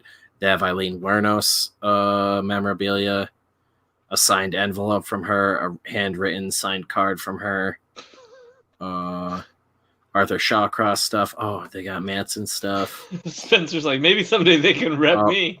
No, Manson's sold out. Yeah, maybe we could get the he comic totally on sold here. out. Ugh. Yo, you can get So corporate, Manson. It says they're saying a piece of Dennis Rader's ropes. They're saying this is. Holy shit. If that's the case, that's fucking bonkers. He would evidently send lengths of rope to people. That's wacky shit. Because he was known for tying people up. Somebody went to Ed Gein's gravesite and stole dirt from it, and they're selling dirt from Ed Gein's gravesite for $25. If we want some of that, guys, we could do a Gein dirt giveaway. Yeah, it's fucking I feel demented. like we're gonna get haunted if we do that. Don't I know, be a we pussy. We chased off Ty Ranger, who sticks around for everything. He's like, all right, this has gotten way too weird for me. I'm out. Try not to get serial killers at your door, LOL. Yeah, we're gonna give a bunch of serial killers my address so they can send me art and we can share it on the show. That's great, because we've never scared Ty away with anything. Yeah. Okay, Derek Todd Lee, we got to see his art now. Oh, God. Dubbed the Baton Rouge Killer, Lee was also a rapist and a lust killer, killing to satiate his own sexual urges, often, but sometimes for other reasons. Like the Well- Night Stalker, Lee would break into women's homes, strangle them, stab them, or beat them to death with a blunt object. Website obtains and sells convicted killers art. Derek Todd Lee. The panda picture listed for sale at $25. Is this a different company? Is there a whole different website doing this? So there's a second. Competitors? It's Yeah, a competitive market. Holy shit. There really is. And somehow Amazon is still out selling them. Amazon has like all the serial killer shit.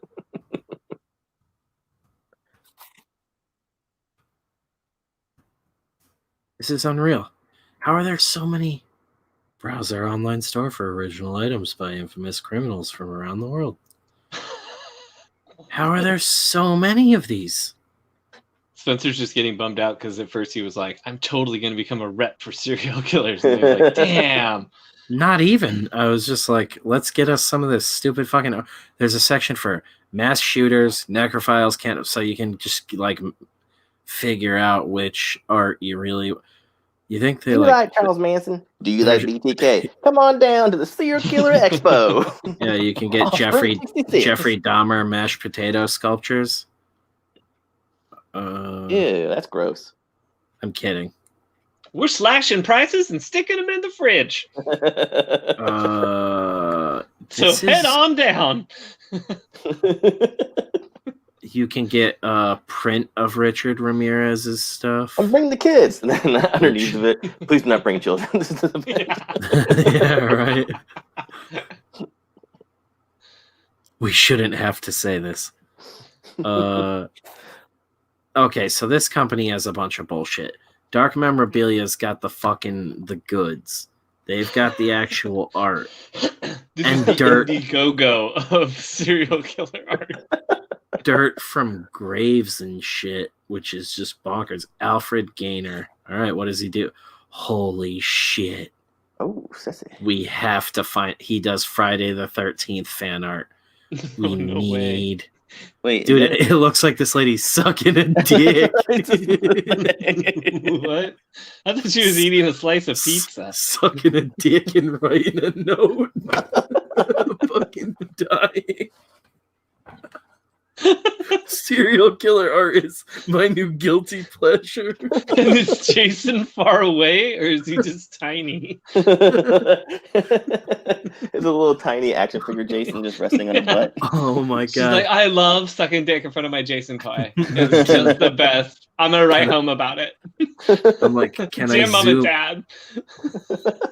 Can I zoom in on that more? I guess this would be more of a hello mother, hello father kind of letter from camp. Dear mom and dad, I'm deep throwing in a Yeah, bottle. dude, that bottle looks like a penis. It's so weird. And then she's writing on like an index card, and Jason's just walking up to her with a head in his hand. Oh, like honey, he's her- long day at work. Yeah, exactly. It looks like it's her boyfriend bringing her lunch. And the cloud in the top right corner looks like a smirking emoji. And it looks like it's smirking at Jason. And It's like, the other bird, the solo bird, and the one right next to it, it looks like a fucking like dinosaur. That one bird is just one eye. Oh, I It see looks it. like a fucking T-Rex. Oh, Reptar wow, right this next so to the deep. smirking Oh emoji. yeah, I see it now Yeah. too. It's blowing out a little flame too. It's like rah. Oh, but wait, the other one kind of makes an X. This is an X-Men comic? This one's Oh. got layers. That Jean Grey? The Because more you she is stare her at it. skin's gray. The bottle is Morph. His Morph into a bottle. Fuck on me. Dude, she's totally weird. She sucks on her bottles. Oh man, that was. And it's in What was his 08, name? so that explains. Still handwritten correspondence going on in 08. Yeah, so we got Alfred Gaynor. Oh my gosh, that's a setup. If ever there was a setup for us, like that's bait. This whole painting is bait for us. I don't know what you're talking about. That's just a normal old name. 2017. Alfred Gaynor, 11 by 17. Okay, I don't I got get nothing. this. Alfred Gaynor, 2017. American serial killer and rapist who killed women in Springfield, Massachusetts. Ayo, that's like right down the road for me. Oh, he paints. Shout out to all the dead people down the road. Dude, they found a couple of years ago a fucking skeleton of a lady like a couple streets over from where I live, and she was like killed in like the 70s. And they caught the dude like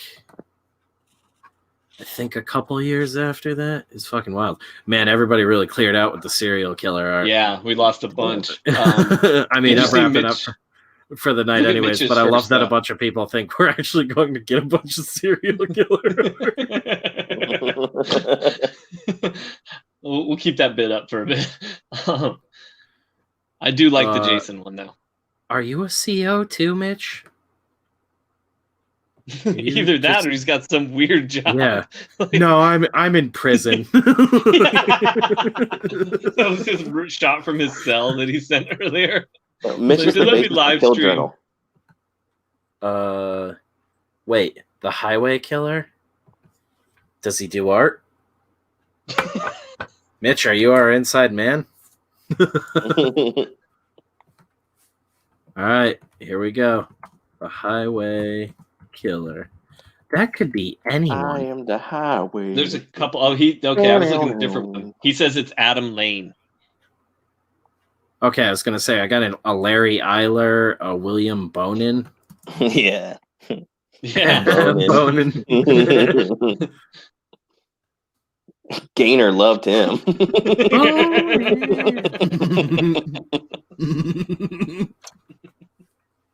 So You're killing it tonight. so stupid. Adam Lane Leroy. I was gonna say because one of the dudes that popped up for the highway killer was a dude from Connecticut. I was like, tell him what's up. Shout out to my brother. I mean, yeah, we just bad. I understand, but Convicted boy. murderer and serial killer who was dubbed the highway killer because his crimes took place, you would have guessed it, on a back road. No, near a highway. Which is in a cul-de-sac. yeah. Which he frequently traveled due to his job as a trucker. Oh, real original guy. Real original. But does he do art?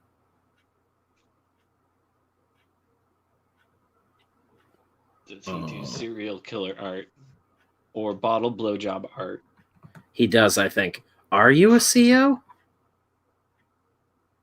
There's a market for everything. Are you a CO? And if you got a piece of art from a serial killer at your work, is that considered bad? You're not allowed to have that. Like is that smuggling?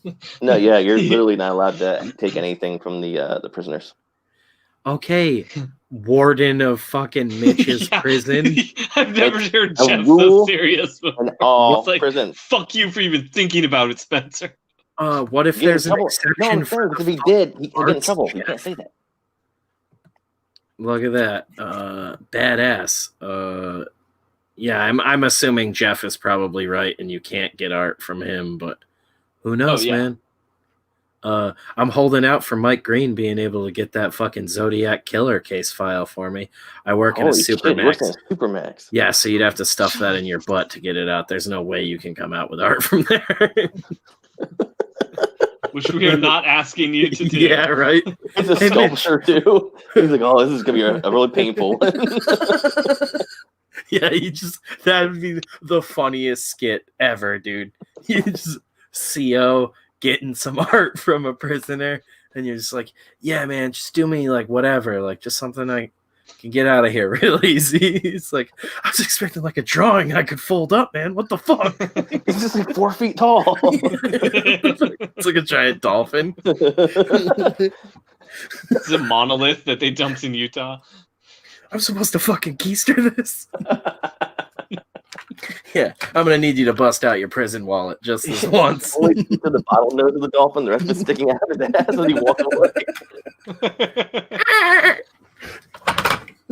Damn it! File this under like bits we can't commit to. Oh Look, man. have you always had that dolphin up your ass? Totally, yep. Yes, sir. Born this way. Totally, yup. Can't believe I never noticed that before. Here, look at. There's a picture of me just from last week. For proof. You have to custom tailor pants in anticipation for the dolphin in your ass. pants are riding a little weird today, dude. He started laughing fast, and I thought you were doing a dolphin impression. You were gonna do something at the voice.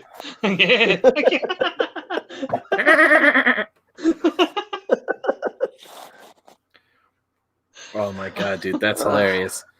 Too hilarious. Yeah, somebody give us a budget. Come on, Bezos. This level of hilarity is a crime. we got Italy to write a whole song about you. Yeah, that's okay. So before we lose track, sorry. Henry Lee Lucas, he's dead, right? He was killed with Otis O'Toole. He's the one Henry's based on. Yeah, Michael Rooker. Whoa, dude. Holy fucking shit. gnarly. Oh, damn. Lord of the Rings. Okay, He so how fucking come this? loved orcs. So you know what game we have to play? Because like so far the serial killer art we've seen is stuff that we are like either jokingly attracted to or actually think is cool. So we should be saving this in a file and asking people like, is this a serial killer or is this an artist you like? Like see This guy see too. what people like. Oh yeah, we're gonna look up all of this in a minute. Yeah, so Gacy was like so up his own ass he did self-portraits, but they're like hilarious and make him look really gay. Wait, can you go back up to that last one, the mask? Could you imagine if that was Green Goblin? Yeah, what? Like, That's just from terrify the fuck something. out of Spider-Man. He wouldn't even Why, mess with him. why can't I remember what this is from? Yeah, seriously. You're like, oh no, that's okay. You just keep robbing and killing people. I'm just gonna go back home. That really is. That's from something though. I can't think of what it is though. Yeah, it's called Your Nightmares. No, it's an old like vampire movie or something, and I can't fucking think of which one it is. Yes, it's an actual vampire because he's evil. Yeah, right. You take Well, a it's picture not of him and that shows up. It's just his evil demon spirit possessing his body. It's not Nosferatu, but I can't fucking think of it, dude. Fuck. No, but it's That's- not the Defoe one either. No, but I know that's from a movie. Yeah. Either way, Jack Kevorkian. What the fucking Dr. Death did? What did he do for art? Putting High people dollar. to sleep was my art. Yeah, made it an art. They said it was more of a craft, but I made it an art. There's no doubt that his work is quite thoughtful and skilled. Much of it has sold for high dollar on. Okay, so we can't afford fucking Dr. Death shit. Well, yeah, he's a PhD. Yeah, right. It's probably like some big dick swinging kind of art. He was like, I was a doctor. Oh shit. Is that a devil farting? Probably. It's It farting should a be. hand. It's a devil farting. Devil farts a hand. Oh no, it's toilet paper that got caught in a butt crack, and now he's farting and it's blowing in the wind. Oh, it's his a commentary leg. on the pandemic and the toilet paper. His Oh, leg is broken and he broke his arm off. I just realized that. he's fisting his own ass. Stump first though. I like that this is really talented. This looks like shit like a bunch of kids were painting in like my high school art class. Like by serial killer standards, it was wildly talented. These are kind of cool, but I'm like, again, this is like Oh my god! Oh my god! Hell Coomer. That's It's like a Rob Hellraiser, Drawnimo but you're piece. jizzing. The guy looks like he's blowing his wad. That looks like he's gonna transform into a superhero. I have such jizz to show you. The incredible jizz. Hell Coomer. Oh!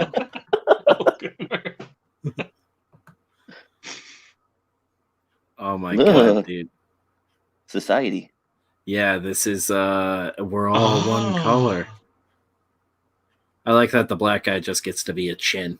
And it almost looks like actually I didn't even see that. Oh if my you look god! at the black guy chin, it just looks like a black guy wearing like a really weird white tee. I got this airbrushed at Magic Mountains. Yeah.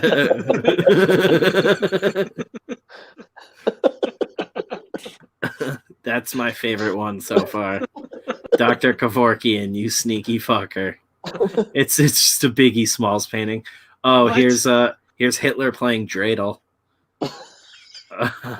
In 1991. From heaven, I guess, in 1991.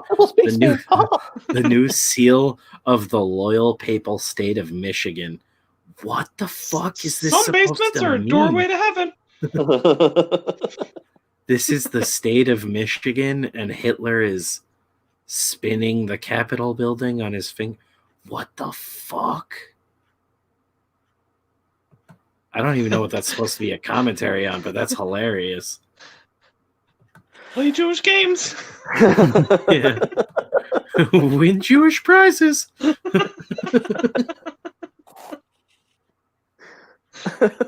I couldn't even finish it. Thank you for taking that up for me. I mean, I heard Mickey phase out there. His connection got lost. Okay, so Highway Killer. This is one of the dudes Mitch deals with on the day-to-day. He's like, finally, I've been waiting for a half hour for you to pull this up. Yeah. 3:30 in the morning. He's He like, looks "I gotta go to crazy. bed." But you see this picture, and then you see someone did a decent sketch of him. It's Spencer. Yeah, dude. In his Alterna cap. Got his ass. Yeah. Trucker. Bitch. Spencer's like, yeah, now Mitch they is like, got him. now Mitch is like, fuck, why did I tell them this? I have to be to work in 3 hours and see this guy. They're pulling up my job in the middle of the night. Oh, there's a Monstrous Podcast did a thing on him. Does he do art? Did he do this sketch of himself? Yeah. Can we Do a get self-portrait and send it dude, to the can we That's how Can we- good of an artist you are to do your own wanted poster.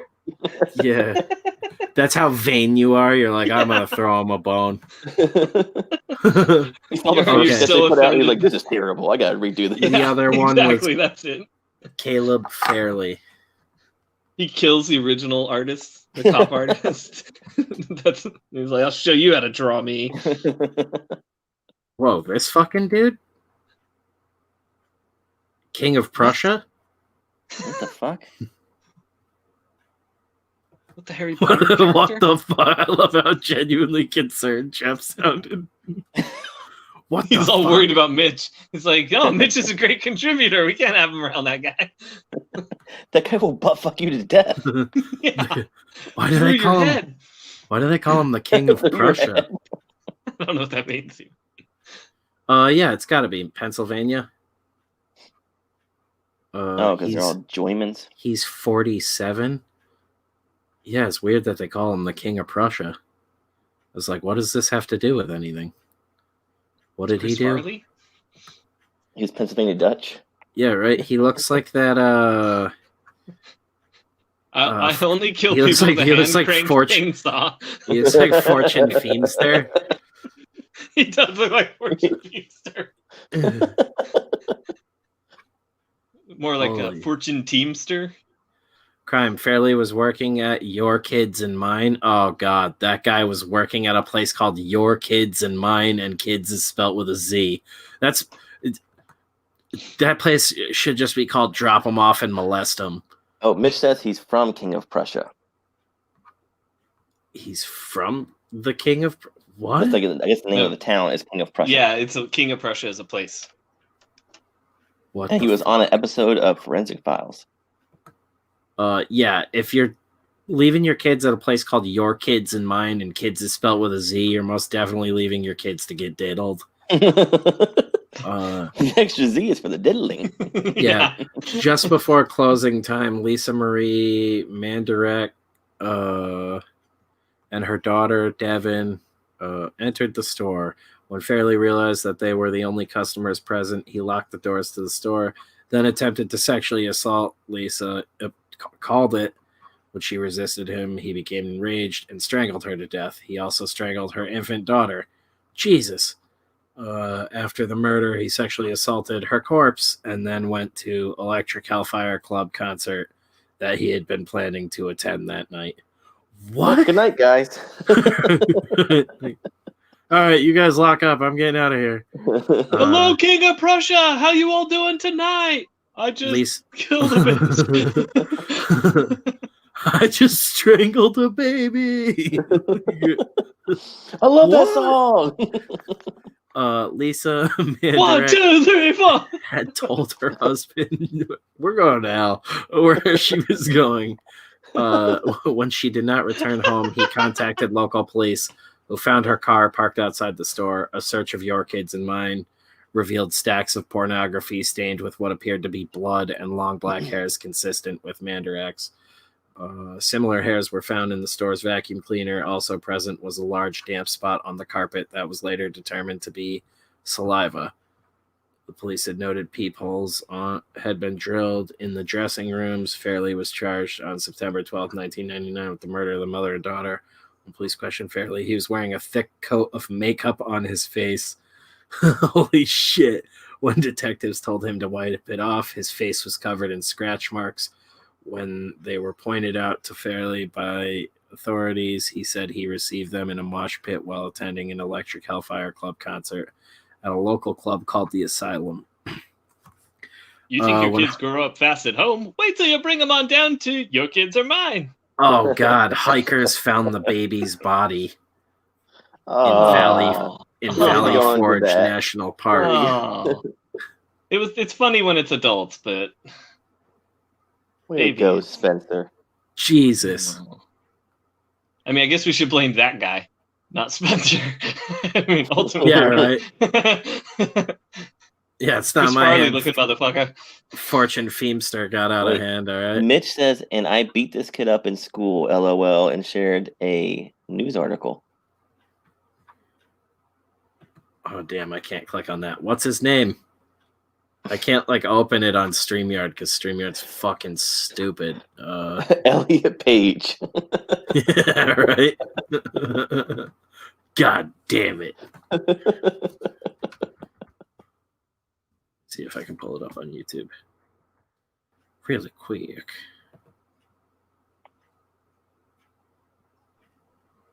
I have it. It's almost. Oh, you have it up already? I mean, but I don't have a screen I share. just found it too, so I can Okay. reshare it now. Yeah, evidently. Yeah, that's the one feature StreamYard doesn't have. Obviously, if I click on the comment, it just shows it. John Gebauer. Boy, 15, charged in killing of his mom. Farm full of dogs, horses had seemed ideal place for adopted teen to live. 3 years ago, Allison and Edward Gebauer adopted a young boy named John, bringing him to live at their 100-acre hilltop spread in Washington County. To some, he seemed to thrive in the country atmosphere of a little fallow field among brush-run farm sheep. Jesus fuck! Horses and his adoptive mother's famous border collies. But to others, there was hints of trouble.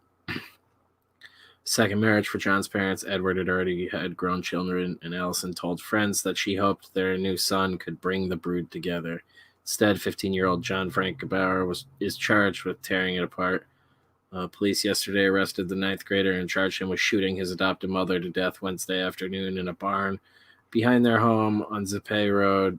Hours later, the boy was led away to Washington County Jail as the dogs that Allison Gebauer loved so much barked in their kennels. Jesus, what'd they have him for, like a fucking month? The fuck? Damn, 100 acres. Mitch, you should have killed him. Holy shit. We're gonna get to the end of this. He's like, and it was all because of that fucker Mitch who used to beat my ass. He's just staring into my soul.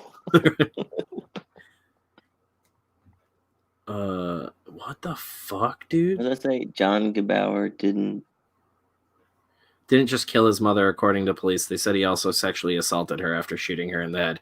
Oh, so he's a fucking demented weirdo.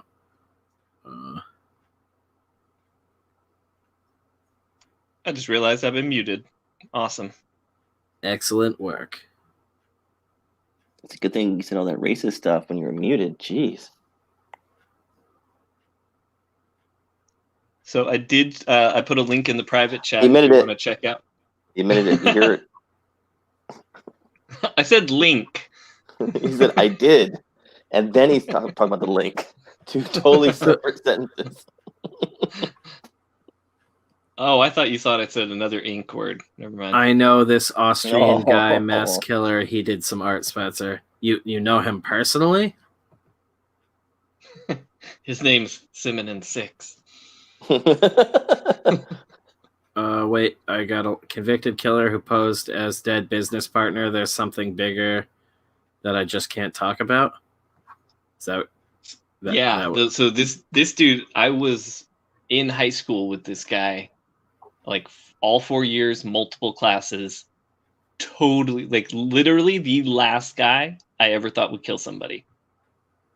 And he murdered his business partner over like $3 million and then pretended to be his business partner through emails to family and friends and said like, oh, I'm going on a business trip last minute, this or that, and like kept it up for a while. And then people started getting fishy about it, and they still haven't found the body of the dude, but they found all the evidence of the murder, like the blood stains, the blood tracks, the DNA, like everything led up, and added you up. knew this dude? Dude, I used to like joke around, like we were like not friends, but like just Wouldn't cool it to be each other funny in if you like class. killed your business partner? You know, he used to always talk about this in high school, but never thought he was kidding. Over a period of 6 months, sent emails to his business partner, Chris Smith's immediate family, his girlfriend, friends, even the Northern California man's grandfather. Posing as Smith, Shin told the 31-year-old's loved ones he had sold his share of the ad company the two founded and was living out his dream, traveling the world on a chartered yacht with a Playboy playmate and a stack of gold coins. Whoa. Oh my God, that is hilarious. Police say that for about a year, Shin managed to dupe almost everyone. People believe Shin because Smith was a surfer with wanderlust stitched into his DNA, and he had been investing in gold coins. Shin, now 42, later confessed to accidentally killing Smith, but he has denied he intentionally murdered him in the office of the company the two men founded. Former Orange County Senior Deputy District Attorney Matt Murphy, who tried and won the case, insisted Shin is lying, but the mystery remains what happened to Smith's body. I can't talk about that because I don't know. Shin told 2020 there is no way I can get into that at this point. I wish I could tell you more, but there's something bigger than that I just can't talk about. To be fair, gold and a Playboy playmate is pretty sweet. I just like the idea of like the hey, I'm out here on my boat with my Playboy playmate and my stack of gold coins. Like, they're just stacked on the boat, you know, like how you would have them. But yeah, this guy was like just totally normal, like kind of decent sense of humor. We were in PE together and like just normal dude. And then it was a few years ago at like a bunch of people came back to town for the family or the high school reunion or whatever. And it was like the only thing people were talking about. No one was like cared about what anyone else was doing. Everyone was just like, can you believe Eddie Shin killed somebody? It's so crazy. And then he did all this after. That's the crazy stuff. Like even whatever, maybe something happens and you guys fought and he fell and hit his head on the desk and died. It's like stuff like that just happens. But then to cover it up in such a crazy way, like that mugshot is intense.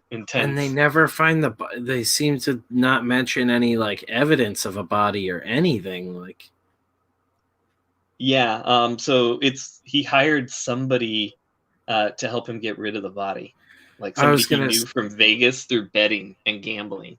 Yeah. Where I was like, oh, wait, if you know somebody that does that, like, dude, you've been hanging out in the wrong circle. Like, I always think I hang out in the wrong circle, but I hang out with a bunch of weirdos. Okay, here we go. You know? Authorities said Smith's blood was discovered in Smith's Range Rover and that cell phone records revealed Shin's mobile phone at Pink Towers in Boulevard, California, a town near the Mexico border, nearly 200 miles away, on June 7th, 2010, and June 9th, 2010, days after Smith disappeared. Ed's a big enough guy. He can get that body into a car by himself. Excuse me. There's a reason for Ed Shindra, middle of the night, sat there, unless he's dumping the body of Chris Smith. Shin claims he was trying to flee to Mexico and not get rid of Smith's body. When he reached the border, he said he told police he couldn't go through with it. He continues to insist he doesn't know what happened to Smith's remains, but admits there's more to the story. I'll have to think about it, Shin said. If someone's willing to give up his life to protect a secret, there's a reason. Oh, hey, I got that. Right there. That bird watching thing, I got that.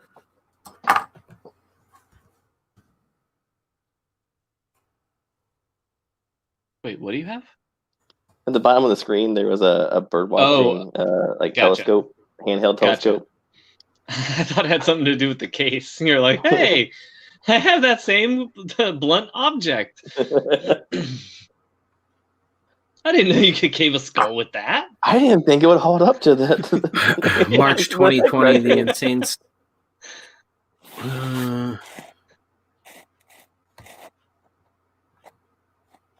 It's like Chris Pine. Edward Shin's Double Life admitted 2020, launching 800 Exchange. Also launched his Double Life on one side. He's a devoted father and husband, active in his church, and an up-and-coming businessman. On the other side, he was out partying with Chris Smith, gambling in Vegas, dropping money on women and alcohol, funding it all by embezzling money and business from his current employer, LG Technology. Shin doctored account information, so that money owed to LG went directly to his personal checking account. Ooh, RuPaul's Drag Race. Click that link next. He pled guilty to embezzlement in 2010. Additionally, Shin was a Vegas high roller and gambling addict who had racked up serious debts in Las Vegas on top of what he owed to LG Technologies. Oh, so he was probably going to get killed. Killed this dude for the money to pay off his debts so he didn't get killed. With the way he's freaking the fuck out and got someone else to clean up the body. And what's it saying there? Shin says, Ryan Wynn put me up to this. He's the real mastermind. Well, here's the thing. Emails from abroad. He's a comic book artist. No, I'm just kidding. Right. We got to get some. That's some wacky shit. I told you guys about how Michael Ross was represented by like one of my buddies, his dad. So they went to like elementary school together, and that was the last guy that Connecticut executed. Oh, gnarly! What a title to hold, I guess. Hell yeah! proprietor of the deck hockey rink in the area called police after finding... Okay, I need to go back. Where am I at? Oh, no, I didn't miss anything. After finding several discarded backpacks, his son had overheard some children talking about a hit list and plans to shoot someone at school. Wait, who was this? Was that from the same Gebauer kid or whatever? Is deck hockey where it's not on ice? You rollerblade? I don't know exactly. That is... What a wacky night. It's almost 4 a.m. We've gone so long. My sleep schedule is going to be so fucked. But yeah, this was excellent. Edward Shin, was there anything else? We touched on Caleb. Oh, real quick, I guess we'll look at this wacky shit and then we'll call it a night. So this is what I was yelling about like 15, 20 minutes back. Dark memorabilia. Oh, True yeah. crime. We were just like an hour. Absolutely bonkers shit. So we got the Ed Gein, Dirt, all true crime memorabilia. Armin Mewes. Oh, hey, Mitch said off topic, just read that Clive Barker regained the rights to Hellraiser. Sweet. Oh, fuck. Yeah, Arthur Shawcross. That's the Mickey I was talking about. 200. That hand's fucked up. Working Yeah. that shit, Arthur. Yeah, from the grave.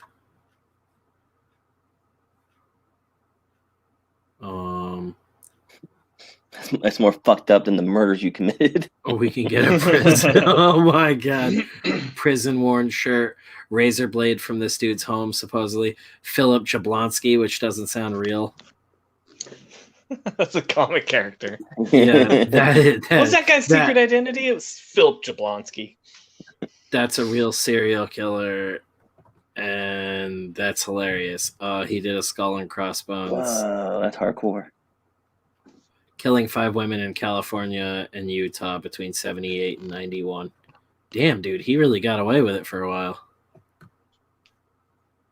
I would kill to have that piece of mail. There were some good years. I'll get it for you, boo boo. It's $35. I mean, I would straight murder to have that. Signed handprints.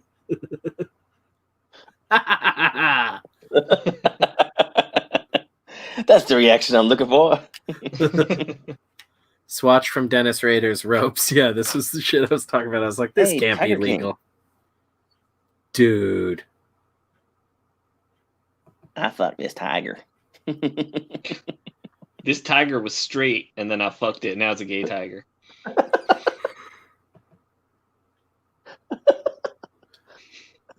He's got that power. To Joseph. Love you. That one got Jeff. Joe You Exotic. can just tell from the picture looking at the tiger, like, yeah, it's a gay tiger. I got good gaydar for this kind of thing. Joseph See how those stripes right there go that way? Passage. Yeah, this is a fantastic find all around, boys. And a great way of chasing off people. Yes. I mean, classy people. We Those probably- that stayed with us. Thank you. We probably lost subscribers Depraved tonight. bastards. How we find out half of our viewership was people who have been touched by these serial killers. Oh, God. You might as well brought up dead babies. Yeah, man. half of them hang out with serial killers. The other half have all lost family members to them. That would be horrible. Jeff's crude do still laughing. What kind of crew do we put together here? Yeah, right. Dude, Kaczynski, dude, you can get some Ted Kaczynski wiring. No, the girthy boys would never do that. It's $500 for his double signed letter. You can double bite my dick. You buy some like wire like that for Rob's Wirehead mask. Don't tell him, and then when he gets it, you're like, Yeah. "This is from a serial killer." I don't know why, but it feels like it's got some real bad juju. Like, It makes Wirehead come to life. Oh, dude. Yes, that's my 24-hour comic. I'm stealing that idea. true crime memorabilia mystery box. It's like a foot. Yeah, right. What the fuck? How could this be a mystery? Free? Yeah, right. It's $0. Well, no, it tells you the price when you pick one. That's I'm like, bullshit. that's ridiculous. It could be complete. Oh, like, oh, we gotta make up some fucking fake fucking Yeah. thing now. Ted Bundy. Is it all sold out because his show did so well? Coming soon. That's what I mean. Coming Like, right what? now. He doing new originals from Beyond the Grave? Like, what the fuck? Oh, do they have Jeffrey Dahmer? Horror movie memorabilia. The broom handle that went up his Steve ass. Carell's back. Oh, Screen a used splinter outfit. from it. Oh, Jeff. This Oh, it is still smells like his ass. screen used outfit and knife worn and used by Kane Hodder as Ed Gein in Ed Gein, the Butcher of Plainfield movie original. Comes with letter of authenticity signed by Kane Hodder. Mannequin included. Or mannequin not included. Wait, so Kane Hodder played Ed Gein and BTK? That's cool. He's making Yeah, a I little, guess. little monopoly there. Yeah, on playing chuddy serial He killers. plays Jeffrey Dahmer and Charles Manson, like people he looks nothing like. Oh my god. Yeah, I think that's gonna be it for the night, dudes. I'll be back sometime tomorrow, probably later in the day now, because it's fucking 4 a.m. almost. Wow. This is crazy. But yeah, this was a killer one. It's crazy that this was almost 4 hours long and fairly consistently hilarious. But thank you so much, dudes, for hanging out with us. Yeah, holy shit. Have you read anything by Sean Hudson? He has some wild books. One features a couple that visits murder scenes and has a fixation in it. Oh, that's fun. I'm gonna have to. Let me write that down real quick.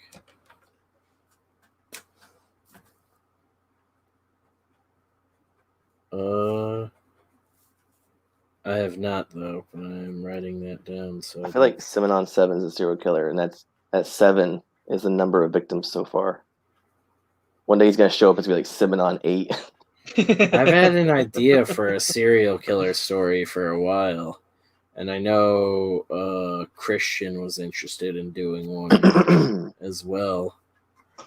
So I was thinking about pitching it to him when I figured it out eventually, but it was gonna be dark. But yeah, thank you again, guys, for watching, hanging out with us. Ryan and Jeff, as always, thank you for hanging out and putting up with me. We are anything delightful. else? Anything else you dudes wanted to say before we head out? Go ahead, Jeff.